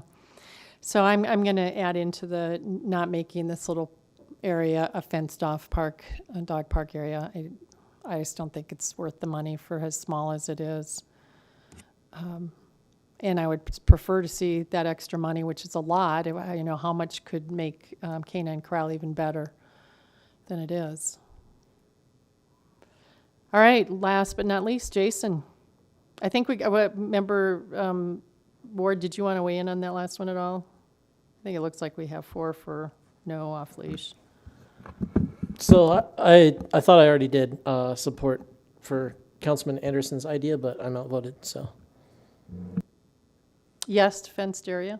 You did want the yes fenced, okay. Yes. I think there were 4 of us that didn't, okay. All right, then, I'm sorry. Jason, I'm going to make a better chart this time. Jason Park, our favored park, right? It's a park I've watched more than any others, to be honest. And it's a great park, and there are great people enjoying it at all different times with different kinds of groups and constellations of people. So here the recommendation is for a temporary fence and multi-use field. And Point of information. yeah, go ahead. I thought the Parks and Rec Commission recommendation was totally enclosed. But one is temporary though, right? So the commission's recommendation is for there to become an enclosed dog park here. We don't know where. It's up to the Parks and Rec department to determine like what area is best and size of it. But we do not like the temporary fence that goes in and out. We think that just adds confusion. So we suggest some sort of enclosed fencing, but it's up to the department to determine like maintenance and cost. And This things is like the that. task force, and this Yeah. is the task force Yes. recommendation. Yeah. The Parks and Rec Commission is a total enclosure. Yes. Yes, this was a compromise. That blue fence will be permanent, and granted, it's not exactly where it would go. There's some trees in the way, and we would put a sidewalk all the way down to the multi-use field if that fence goes in, and the fence would go on that, along the edge of that sidewalk, so it'd be a little easier to maintain. They're just in a turf area. And then the compromise was also the temporary fence, because Pirate Youth Sports really relies on this field use for their sports programming during the spring to fall months. Yeah, so there is a temporary fence there in the recommendation you all are making. Okay, Correct. Just want to make sure that was clear. I wanted to Anderson? add, if I Go ahead. could, on the temporary fence there, that athletic field, and I think that's why there's so much contention here. The athletic field is heavily used and heavily programmed out there. We've got rugby out there, we have lacrosse out there, we have soccer. This is the only full-sized field within the city of Inglewood's parks that we have, and that's why it's such a big deal to Pirate Youth Sports. It's larger than even the athletic field at Bates Logan. Those are our two largest. Member Anderson, did you want to continue to Devin? Well, I guess I still am not totally following. If there is if Parks and Rec's recommendation is put into play, that would be an enclosure, a four-sided area that's not accessible. Is a temporary fence a part of that, or how would a temporary fence play in if it was totally enclosed? I thought that was the temporary fence was specifically for. Sorry, thank you. I think I'm clear enough. No, that's a great question. So the compromise from the Parks and Recreation Department was to, and granted on this, we're not showing a fence along the parking lot, because we know a lot of people like to open their car doors and the dogs run out. We've witnessed it many times, and the dogs are excited to be there. So the compromise for us was to say, hey, we know we have heavy athletic use, so the temporary fence would go in when those games or practices were going on, to still allow off-leash to be occurring on the east end of the park while the west end was busy with sports. And so that's where the compromise falls in. It's up to you if enough council members want more fence put in along the parking lots. That's an option to talk about. This one's a little bit open-ended because we know there's a lot of people that love Jason Park and there's a lot of socialization that goes on, but we also know there's a lot of conflict too with our sports programs and with the playground and picnic shelter and the south end of that park. So this one's going to be a good one to discuss where you all see this park going in the future. So, If I can add to that a little bit too, so that all of council understands the temporary fence is there to come up and down, which gives the dog owners, when the field's not being used or programmed, it gives them a larger area, just pretty much twice what they would have in that eastern area. So I think that was why Parks and Recreation wanted to create a compromise that field could be used by the dog owners, the off-leash people, when there was no programming out there. great, thank you. That's what I was understanding. Is that clear now, Member Anderson? You're still Well, it's not totally clear because it says that it's an enclosure. If the Parks and Rec Committee's not recommending a fence along the parking lot, then it's not actually an enclosure. It's just like a three-sided area. I think the confusion is between like the department and then the commission. So the commission Okay. wants a full enclosed thing. The department, through the task force, which also had members of Pirate Youth Sports, Englewood Unleashed, and some others, came up with this suggestion. But then the commission, which I'm representing like the seven Right. of us, we said, no, this is a bad idea. We don't like the fence. We just want a full enclosure somewhere there. Okay. So if we go with an option like this, we're saying no to Parks and Rec, the commission's The commission, suggestion. Okay, good. That's clear. But this is the visual to look at, right? That's what the Parks and Rec folks, not exactly, the fence isn't exactly where, but it is what you're suggesting. Yes. Correct. And this Okay. is the task force, what they saw. You can see their poll results there, that it was split on the temporary fence, but agreed with 7-2 to have a fence there. And granted, however you look at it, we've heard, fence the playground and the picnic shelter. Technically, that blue fence is doing just that, separating the off-leash with the other uses of the park, somewhat like you see in Duncan Park too, so. All right. I think Member Cuesta, you might have been next. I'm going to again begin with a question, so That's good. you may or may not know this, and I might be asking you a question about procedures that haven't been put in place yet. But with the temporary fence and Pirate Youth Sports using that, if there's a Saturday game in the morning, does that not come down till Monday, or does it come down that same day? I mean, to me, the greatest amount of access we can provide, both parties, when youth sports need it, great, but when they don't, that the dog folks get to get in there too. Have there been any considerations on that yet? We have had internal discussions just on the management of that temporary fence and what makes the most sense. So we do have park workers on the weekends that come and do trash and various tasks that, you know, on Saturday or Sunday when they come in, Sunday, let's say they have game Saturday, they could remove that. The goal would be to be consistent on when we allow pirate use sports on that field. So maybe it's Wednesday, Thursday, Friday, Saturday, and the rest of the days go to off-leash, just to alleviate confusion on when off-leash is allowed or not allowed. And there's partnerships with Inglewood Unleashed we can work out too to help us out with that temporary fence if they're willing. I know they're stepping up and offering more assistance to the departments as we progress into the future with off-leash. So again, it's the management of that temporary fence, and being consistent is really our number one goal. Thank you. Do you know what that fence would look like? You guys showed me the permanent fence for Jason Park. Do you have any idea what that temporary fence would look like? So if you've ever seen a temporary fence they put up on, adult softball fields for youth softball, they're breakaway fences typically, and it's mesh. Usually it's a dark green with a yellow top on it. It's PVC pipe that goes into the ground, so we'd have sleeves in the ground. So that's one option. We've talked about snow fencing. I'm not so keen on doing that. I feel like that's not as aesthetically pleasing as like a breakaway temporary outfield type fence. Very good. Thank you. Thank you, Mayor. Thank you. I think Member Wink? Yep. Thanks, Mayor. A few citizens also suggested, for the ease of management, but still allowing for a good compromise between all parties, for this, what is the yellow fence depicted on our photo here, that it's a permanent fence, both permanent with temporary areas on both sides, on the north and on the south side.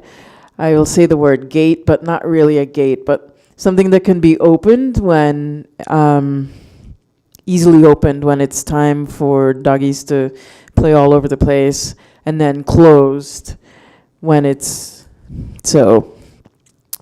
It was another option. It was an option offered by the pro-dog people even, and yeah, so one other consideration, right? Member Quest is asking about what the fence might look like.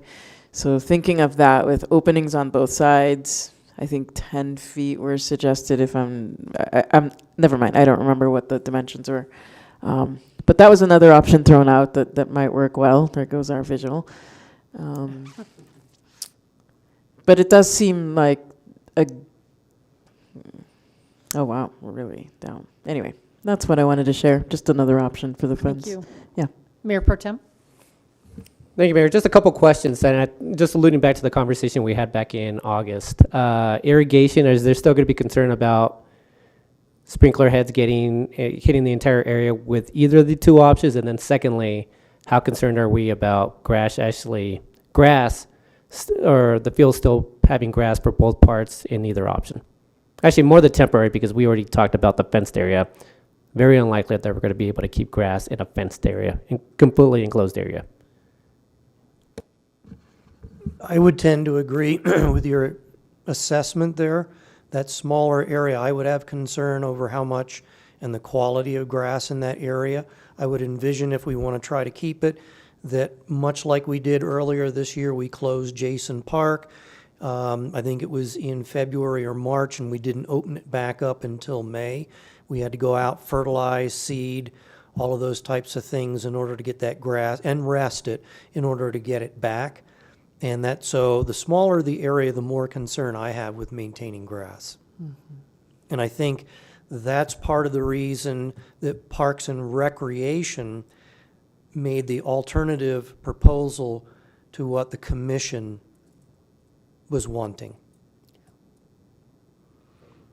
Thank you. Member Russell, I think you're next. Thank you. So one resident asked if it would be possible for them to use like Colorado's Finest, because there's pretty big fields up there. That is a good question. That is one of the fields that Parks does maintain, and we do allocate that to pirate youth sports after school hours. So that is a city field owned by the school district as part of our IGA. So they do have access to that, but one thing to keep in mind is their Pirate Youth Sports is growing. They're getting more kids into their program, so they have more need for fields. Okay, so, I mean, right now, is it available so that we wouldn't have to make perhaps these changes right now? Is that a possibility?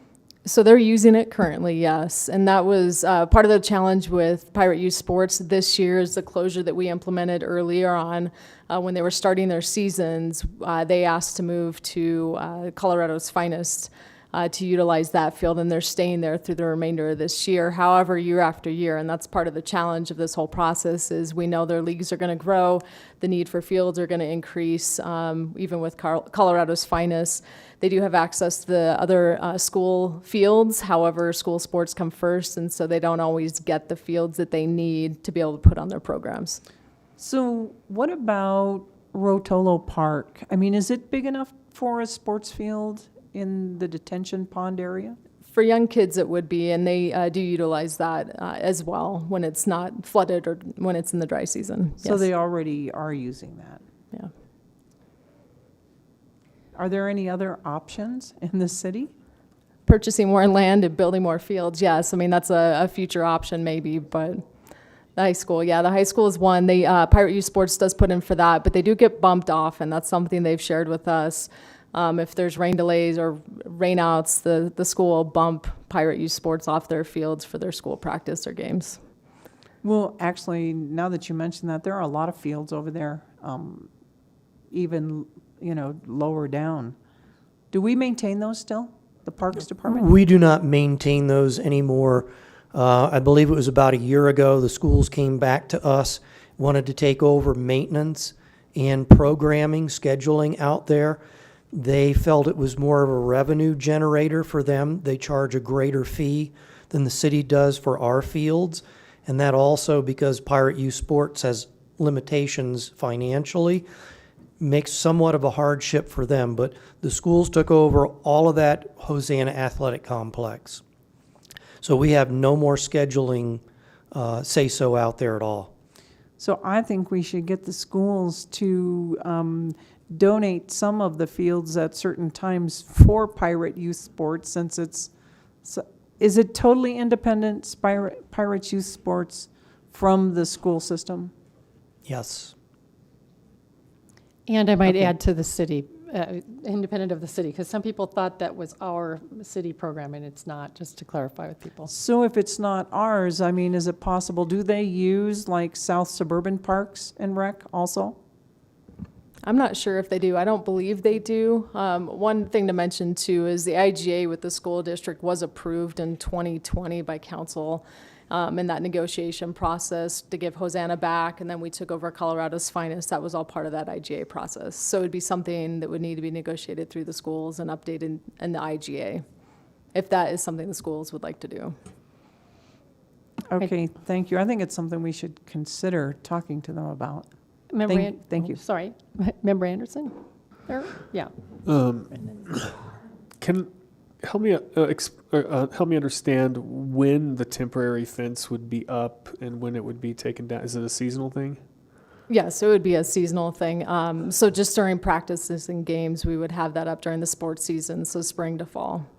But it would be up the entire season, or you would take it down between practices and games? Correct. And like I mentioned before, we'd have specific days, consistent days for our practices and games. And who would take that, remove that fence? That would be park staff. Park staff would do that? Okay. Are we ready to weigh in on this? Go ahead. Okay. Yep, anytime you want to weigh in. I don't really like the idea of the temporary fence. It sounds like a lot of work, and if it's going to be open anytime during the season, they're still going to have the problems with dogs leaving their business on the sports fields. So I don't think it actually particularly solves the problem. The only problem it really solves is dogs running out onto the field or something like that. But I thought we had the hours set up such that shouldn't happen anyway. So maybe with a new park ranger, we would need more enforcement. But I like the blue fence. I don't like the yellow fence. That would be my preference. All right, and Member Questa, you're next, and then Member Wink. Thank you. When the Jason was closed down for the repairs and maintenance that you mentioned, it's February to May, I believe you said, did you notice a certain rotation to other parks that users went to in lieu of Jason while it was shut down? We did see a certain rotation into areas that would not traditionally be off leash. So that caused extra conflict. The other concern that we had is we did have an increase because the size did somewhat shrink. We did have an increase in animal complaints related to them being in the areas they're not supposed to be. So the ball field, the playground, the structure. And we also saw people that, like always, just don't pay attention to the off-leash rules, and it didn't matter what time of day they were going to go to use the park off-leash anyways. Very good. Thank you. Thank you, Mayor. Thank you, Member Wink. Thank you, Mayor. Two quick things. Firstly, in case anyone wants to consider this, the actual dimensions of this permanent fence with the temporary sides was 20-foot areas on both the south and the north ends that would open or close with a 30-foot temporary or a 30-foot permanent piece in the middle. So that's what those dimensions were. And then one consideration in terms of looking at other places for youth sports, I wonder if the Emerson Park neighborhood would be amenable to young kids playing on that green space. Question mark. It's pretty small, but Mr. Lee. I think the issue out at Emerson is that there's a number of trees out in the middle, and so even for under 7 and 8, it becomes awfully small. Member Ward.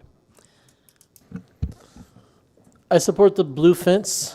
I am a bit indifferent about the temporary fence, but I would add a north-south leg to the blue fence adjacent to the parking lot, which would, similar to my proposal for Duncan Park, prevent or presumably prevent unwanted dog-human or dog-dog contact, in that people inside the fenced area would know that they would come in contact with off-leash dogs, and people outside the fenced area could reasonably expect not to come in contact with off-leash dogs.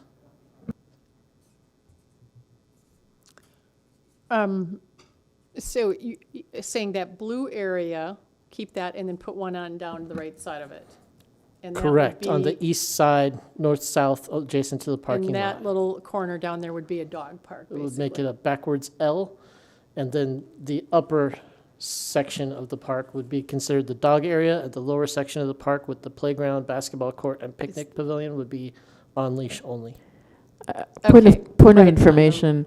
Member Ward, you're saying move, I think the mayor may not be clear. You're saying where that yellow is, move that to the sidewalk. So it would be the yellow, but it's over there at the sidewalk, connected to the blue as the blue is, correct? It would be permanent, though, not temporary. Yes, but it's not where the yellow is now. It would be over next to, Correct. that's what you're saying. Because that's not what the mayor is thinking you're saying. No, you're talking about from the very top of it, all the way down? No. Or just from the blue line of it down? On the right-hand side, so the right. So if we're looking at the southern right-hand quadrant. side, we're going to be from like 3 o'clock to 1 o'clock, essentially, on the, if you look at it. So you would go up? Up, Yep, yes. Okay. Yeah, that, Without the yellow where it is. right. I'm indifferent about that. If Parks thinks it would be of use, then I'm okay with it, but if it's not, then I'm okay with it not being there as well. Right.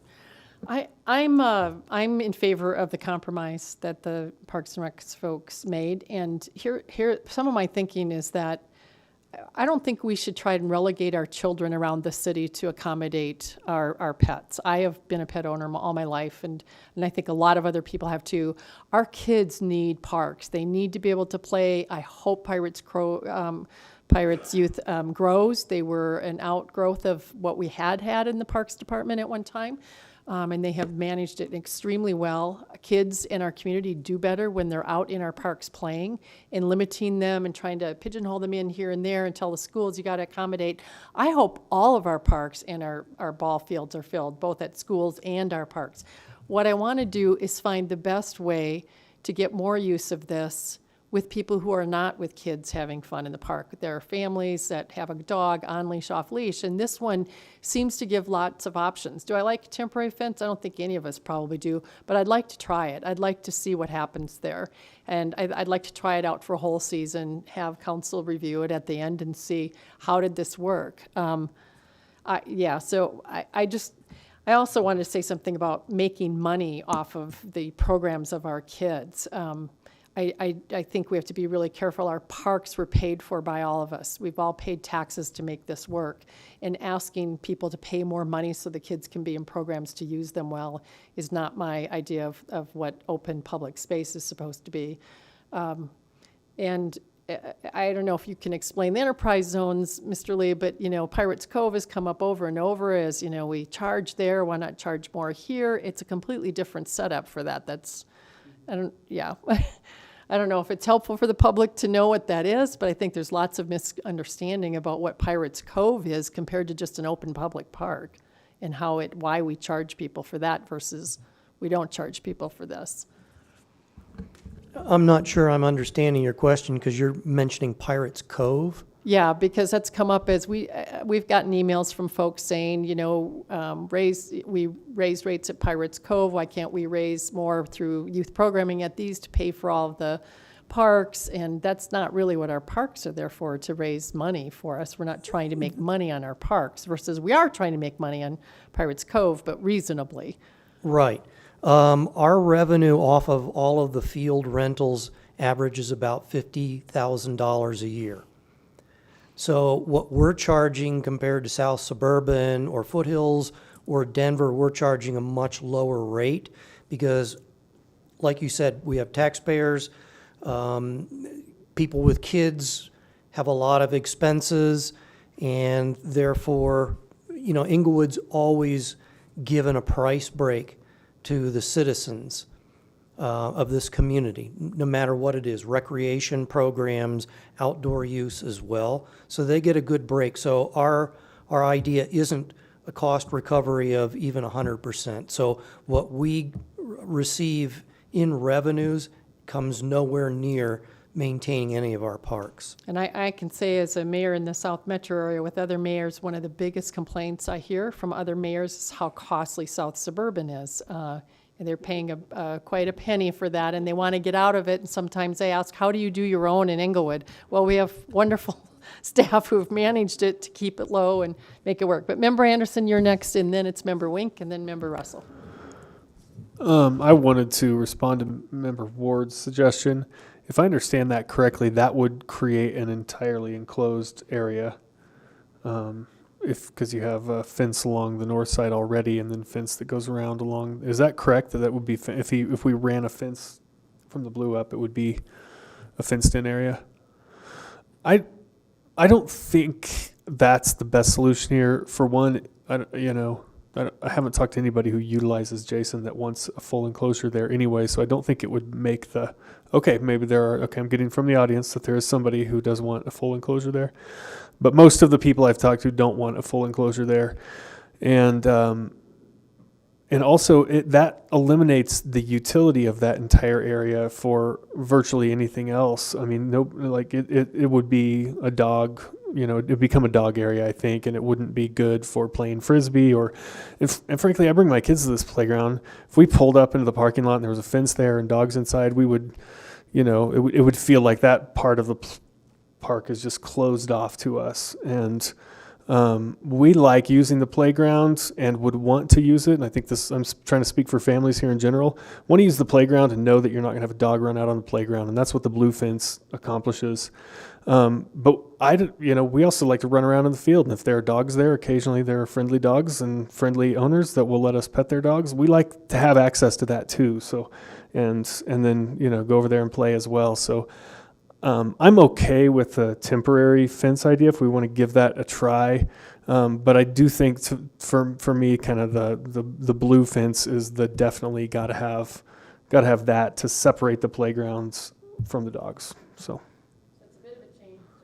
A bit of a change of what you said before. Well, So you're okay with temporary fence? but I as don't long I as don't it- want it, but I can live with it. Okay. So I can Okay. if that's the way it takes to get us to 4, that's fine. Okay, great. I think it's Member Wink. Thank you, Mayor. So I could really, yes. So I'm okay with the temporary fence. We'll visit in a few months and see how it's going. However, I want to say that my top choice for this park, I would like us to investigate any possible alternatives, engage in any prospective discussion that might reveal another place for the sporting events. My top choice would be no yellow fence at all. The blue fence I can understand, but I think it'd be great, have the blue, no yellow at all, but today, based on what we know at this very second, that trying the temporary yellow fence, I think is a pretty reasonable compromise. It's still an off-leash park. The fence is completely absent when there are no sporting events, yes? I mean, yeah, okay. Yeah, that's my stance. Thank you, Member Russell. One thing that I would like to address, I believe that the reason that request was made about the amount of revenue that the parks generated from Pirates Youth Sports was part of the willingness of the off-leash dog owners to help defray that cost in the licensing piece. They're willing to do that. But when we start limiting what they're going to have available, we're expecting them to give everything. So I agree with Councilmember Wink. I really would like to pursue some other areas where Pirate Youth Sports might find a different park. I mean, they're already using all the parks in our city. And we are cutting back, each time we cut back the amount of off-leash dog, cut down the areas where they have, I don't think that's necessarily fair to them either. And so, but I just wanted to make it clear that they are willing to defray some of that cost. I am not really interested in the temporary fence. I don't even like the permanent fence. There are a lot of playgrounds around the city in other parks, at schools, and so the other option is the off-leash hours aren't the entire day.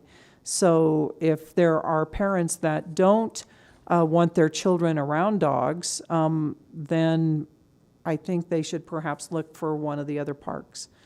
Either that, or I would be willing to fence off the playground. I know I've said that. There was a lot of pushback on that, but I'm telling you, the things that came up about the safety issues for our children, you know, the schoolyards, they fence in the schoolyards for safety of children.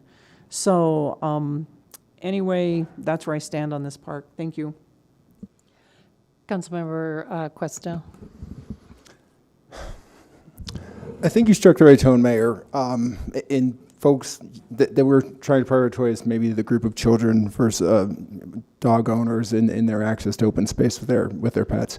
I will say, I only hear the let's fence the dog or the playground when it threatens a space for dogs. I've never heard it suggested at any other park that we're going to fence the playground. So I think that's kind of a convenient argument that's used whenever this particular matter comes up.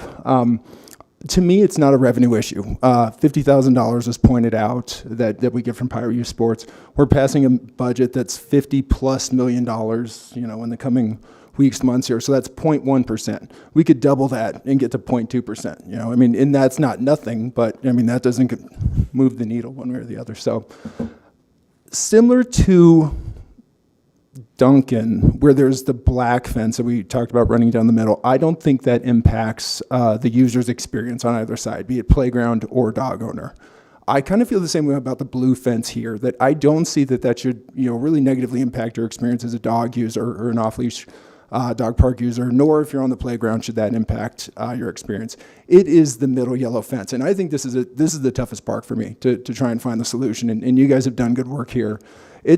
I can get behind the temporary fence too. I wonder if a year, what are the impacts to turf?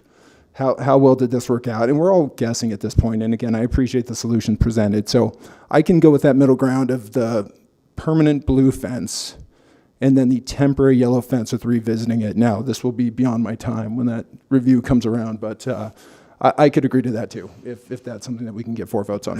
Thank you, Mayor. We'll get together that evening and watch, right? Mayor, do you mind if I make a comment? Go ahead. To Councilmember Russell, and just so the public knows too. So Pirate Youth Sports is one of our largest allocators of our fields. However, we have 45 individual different sports groups that come through and request field use. And so it's a balancing act of what Pirate Youth Sports needs, what our recreation programs need, and then all these other groups that are looking for fields. And they're not all from Inglewood, so they are last. We have 4 different categories. They're last in the line to get fields, but our fields are heavily requested annually, and it's a balancing act. So it's not just Pirate Youth Sports where we're getting that $50,000 from. Thank you, that's helpful. All right, Mayor Pro Tem. Oh, I'm sorry, Member Wink had her green light on, and then, okay, go ahead, Mayor Pro Tem. No, so you know where I stand, but I would be okay with the blue with yellow fence as well, so. Okay. I think we have enough for blue and yellow then to try it out. That's what it looks like to me. Am I wrong? 1, 2, 3, 4. With a member Ward saying, well, I could get along with it if I had to. Member Cuesta? I'm not sure we discussed a timeline in which we would revisit that. Would it be No, 6 months, a year? Yeah, It might not hurt to, I would think, to maybe discuss it I now think it instead would be of really now. smart to set those, and I think it would be, I don't know if you could help us with that, to say, what do you think is reasonable to give it the time it needs to actually be constructed, and then after that. And then I have one other thing about the actual fence, which I agree, it's a little bit, it's kind of alarming looking fence. And could we do some curvature in some places where it becomes a little bit more ornamental even? So that's just an idea. So I'll just make a comment. Our recommendation is to start this program January 1st. So the program would stay as is until January 1st. The ranger's going to be starting here. She's sworn in next week. And then she'll have to go through some training. So we're looking at a launch date of January 1. So if you want to do 6 months, we'd be reviewing this next summer. Okay. And when would the fences actually go up where they need to go It'd up? be something we'd start working on immediately once we have an official vote to move forward with this program. I would say the fences, we'd implement them probably as soon as possible, but the official program change wouldn't be till January 1 where Okay. we'd start enforcing. Okay, great. If I could add here, I'm in a little bit of disagreement. I would go for a year. It Okay. gives me 4 seasons rather than just 6 months, because a critical time for that turf grass in that field is during the winter time. We have no snow, the winds are blowing, it's cold, it's dry, and we have a lot of traffic out there. So I would want to see the wintertime added in there as well as the summertime. The summertime, it's easier. We have irrigation, the grass is green, it's growing. It's the wintertime that's a real challenge. So I'd like to see a year on that. Okay. That's helpful. Mayor Pro Tem and then Member Anderson. Thank you, Mayor. I still have a few questions, so I'll just ask them, and I'm not sure if they'll ahead. just come back to us. But I don't believe any of the fencing that we discussed is actually in the budget for this year. Are we going to be seeing an amended budget coming up next week when we discuss it? So that's 1. 2, the hours. Is staff going to recommend what the hours should be? Again, I kind of fall in line into just let's keep it consistent all year round. Let's not say winter hours of this, summer hours of this. I would like to see consistency. Signage for the parks that are not off-leash. I would like to see more signage for Bates Logan Park, some of the other ones where they're near the waste receptacles that say this is not an off-leash dog park, something along those lines. But there's that, and then I'm also trying to figure out who's doing what over the next year. Is this just going to be staff? I'd hate to put this back on the Parks and Rec Commission. They've done enough over the past 3 years. The Citizen Committee that has been looking at this, I would like for them to look at other things instead of just being part of this as well as long, unless they want to be a part of it. But I think they've already put enough time into this endeavor. Thank you.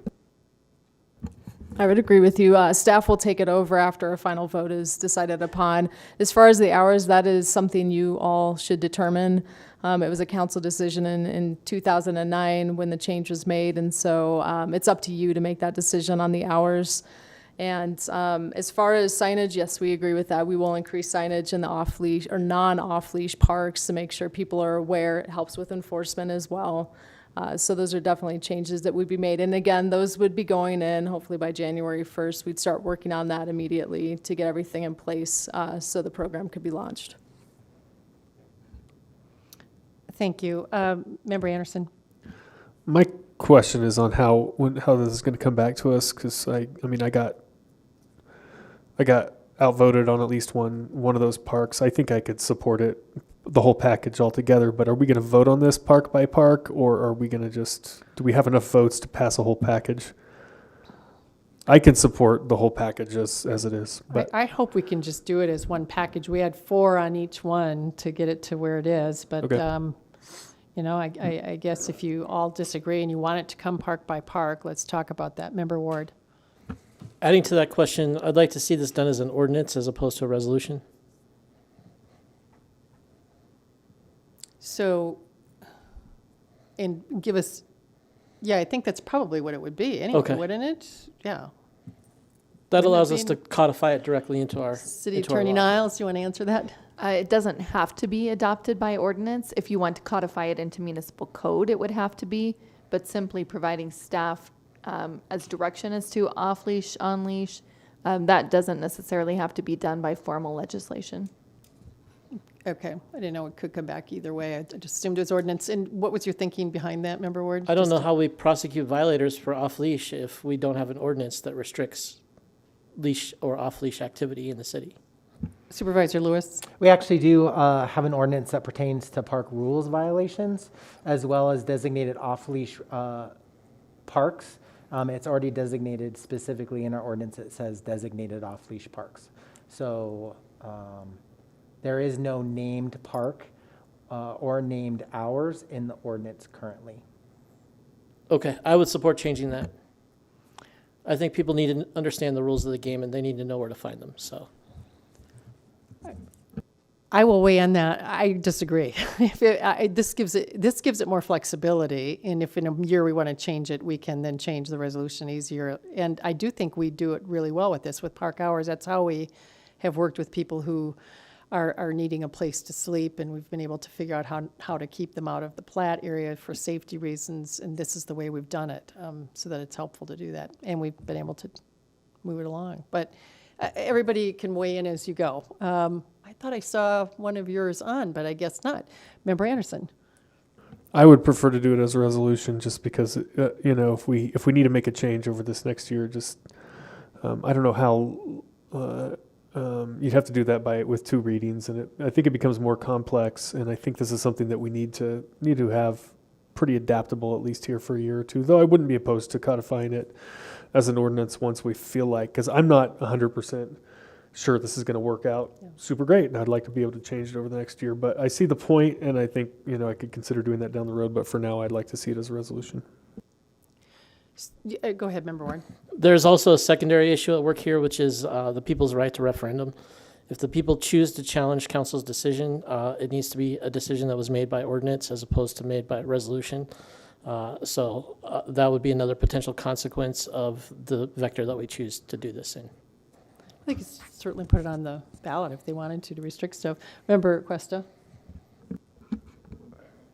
Pardon me. It's okay. So are you willing to have it all come forward as one? Any negatives to that?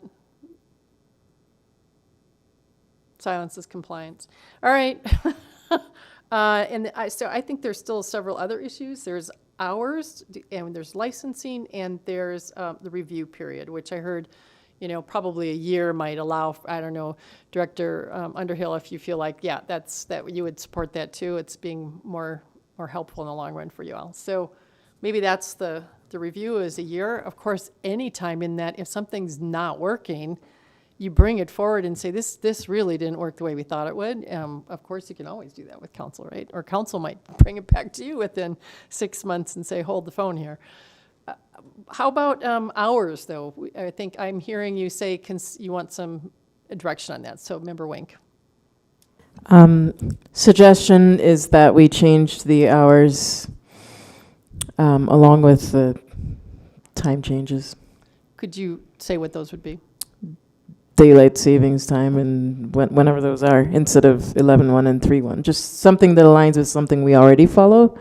Might be a little bit easier, create less confusion. I don't remember when they are, the 22nd of something.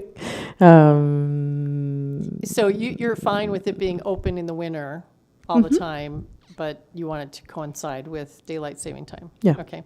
Mayor Pro Tem Sierra. My preference would be whatever the summer hours are and keep it year round. I believe it's like 5 to 11, 5, whatever it is, a.m.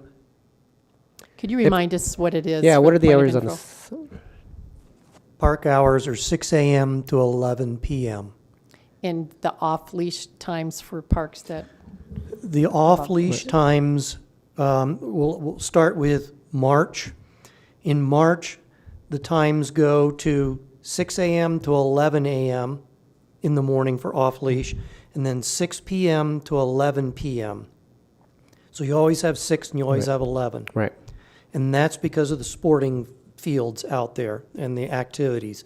During the winter time, which is usually November 1st to February 28th, 29th, whatever, it's open 6 a.m. to 11 p.m. park hours. The off-leash is, Right. same as the park hours. So my preference would be to do 6 a.m. to 6 to 11 a.m. and p.m. year round. okay, thank you. Others want to weigh in on that? We have one, leave it the same, but go with daylight saving time, which would actually, as a change dates, but you're saying you need it by March because of the pirate youth sports, or any of the youth sports, okay. Member Anderson and then Member Cuesta.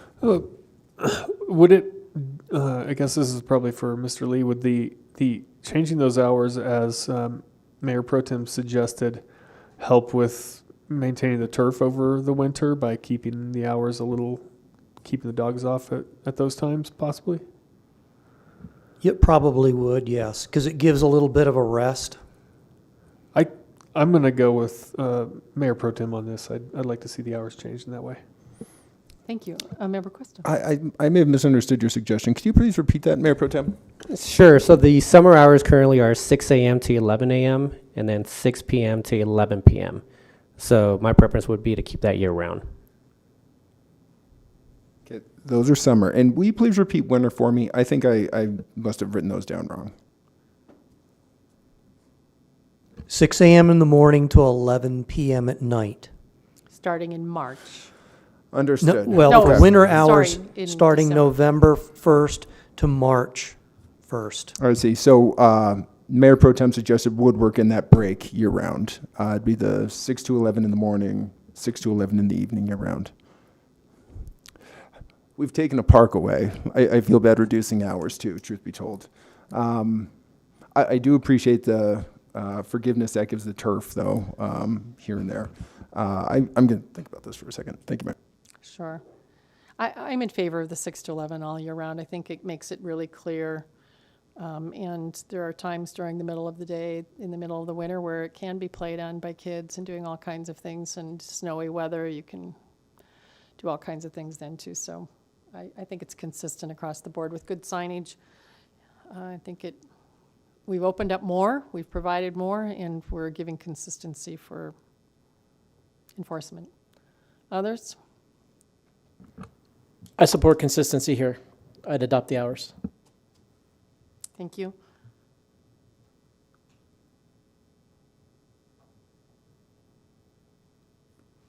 Anybody else? We need to have some idea. Member Russell? I actually would like to leave the times the way they are because we have removed a park, so thank you. Okay. Thank you, Member Anderson. Member Cuesta, or did I miss you, Member Anderson? Did you already say? I said I wanted to go with the hours that Mayor Okay, Pro Tem sorry, I said. didn't Yep. mark you down.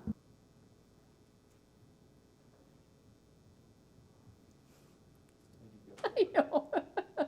Okay. All right, I think that gives you some direction on that, but licensing, that's the last thing we have to do, right? Well, real quick, can you clarify what the hours are that we're going with? 6 to 11 and 6 to 11. Okay.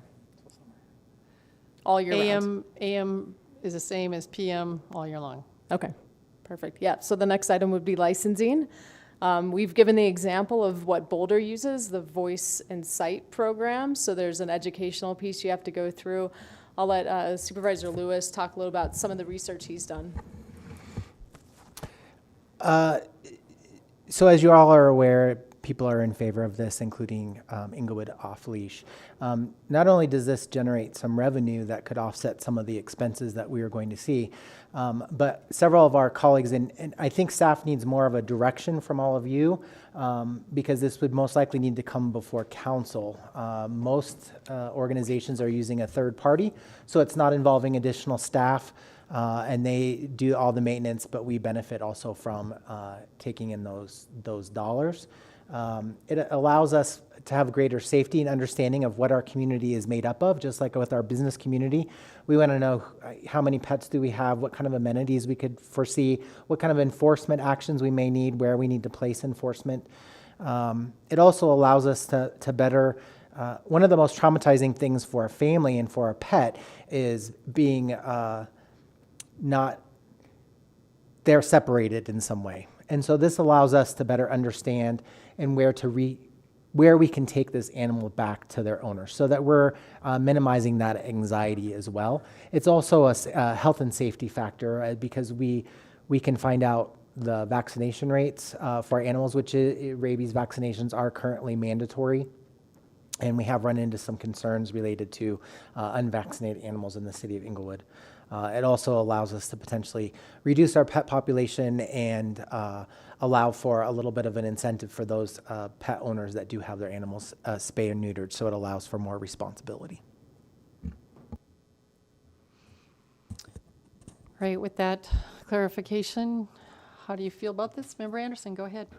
Question is the suggestion here for utilization of the off-leash parks, or would this be universal registration or licensing for pet ownership in general? We can bring this back, staff can bring this back to all of you with both options. I think in the long benefit, I think licensing both. It is a very successful program in several jurisdictions, including Boulder, which is one of the models that was demonstrated to you all. So we could present it with both, whether it's a usage fee, the licensing, or also a usage plus vaccination and registration of whether or not your animal is spay or neutered. Okay, thank you. Council, would you just like this to come back to us with both forms to take a look at, rather than spend more time on it tonight? Yes? I hear one down there. I see a nod from Mayor Pro Tem. Others? Yeah, bring it back in both forms where it's licensed. I mean, it could be that we don't license at all, but that's one option, is not license at all. Another is to do those for particular uses, and the other would be a more broader scope, right? Yeah, and maybe you'll come up with a fourth, I don't know. Member Cuesta. Yes. More information in another study session would be Okay, great. Thank great. you. All right. It will, so I know that for you, Member Wink, you talked about this being sort of predicated on licensing or not. It doesn't matter to you now, does it? I mean, we can go forward with the park decisions and then have this be separate? Okay, so we'll bring it back separately then. Does that make sense? Seems like we need to chew on that one a bit more. All right. Any questions for us if we confused ourselves in any way that, or you? So the staff in any way? We feel confident about what we've done tonight? Yeah, I appreciate everybody's thoughtfulness through this whole process and the public input we've received over the years. So yeah, does this need to come back for a formal vote in a future council meeting? So we'll put the package together and get that all sent out to you all. So we look forward to doing that. Yes. Thank you. And I come in on this and I go out on this. But it's good. Every 12 years, 10 to 12 years, we visit this. So let's take a break until 8:30, according to that clock maybe, and we'll come back in here and we'll enter into our executive sessions.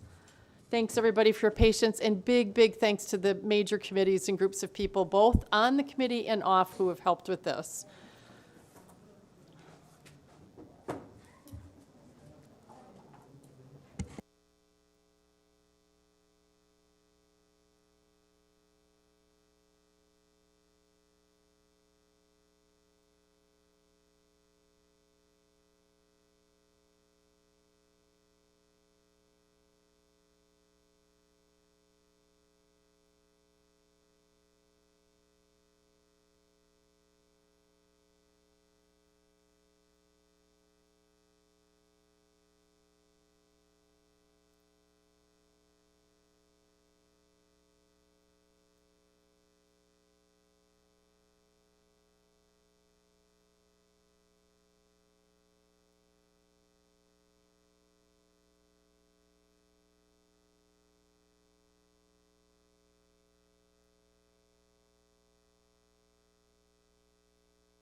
we all here? All right, thank you, everyone.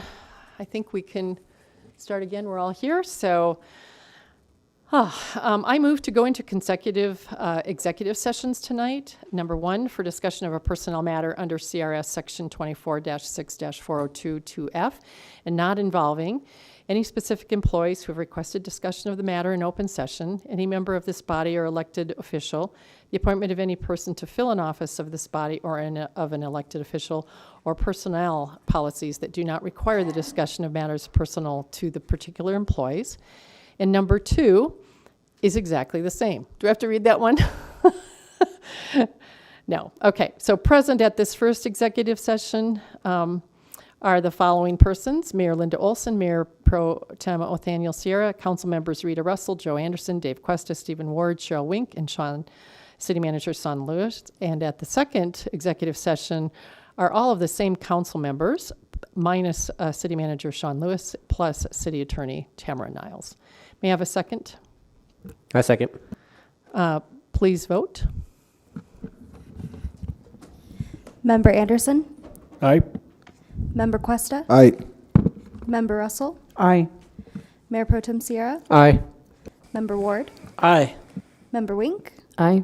Mayor Olson. Aye. 7 ayes. Thank you. We will now exit this meeting and convene up in the Pikes Peak Room on the 3rd floor, and we will be back down here after we close them out and vote on that as well. See you upstairs.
think we're all here, right? So the time is now 10:05 p.m. and the executive sessions have been concluded. Present at the first executive session were the following people: Mayor Linda Olson, Mayor Pro Tem Othaniel Sierra, council members Rita Russell, Joe Anderson, Dave Cuesta, Stephen Ward, Cheryl Wink, and then City Manager Lewis. And present at the second executive session were the same council members minus City Manager Sean Lewis, but adding City Attorney Tamara Niles. I now move to close the executive session. May I have a second? A second. Thank you, Mayor Pro Tem. Could we please vote? Member Anderson, Aye. Member Cuesta, Aye. Member Russell, Aye. Mayor Pro Tem Sierra, Aye. Member Ward, Aye. Member Wink, Aye. Mayor Olson. Aye. 7 ayes. Thank you. For the record, if any person who participated in the executive session believes that any substantial discussion of any matters not included in the motion to go into the executive session occurred during the executive session, or that any improper action occurred during the executive session in violation of the open meetings law, I would ask that you state your concern for the record. Seeing none, the agenda item now is going on to council members' choice. Anything from any of the council members tonight? Member Ward.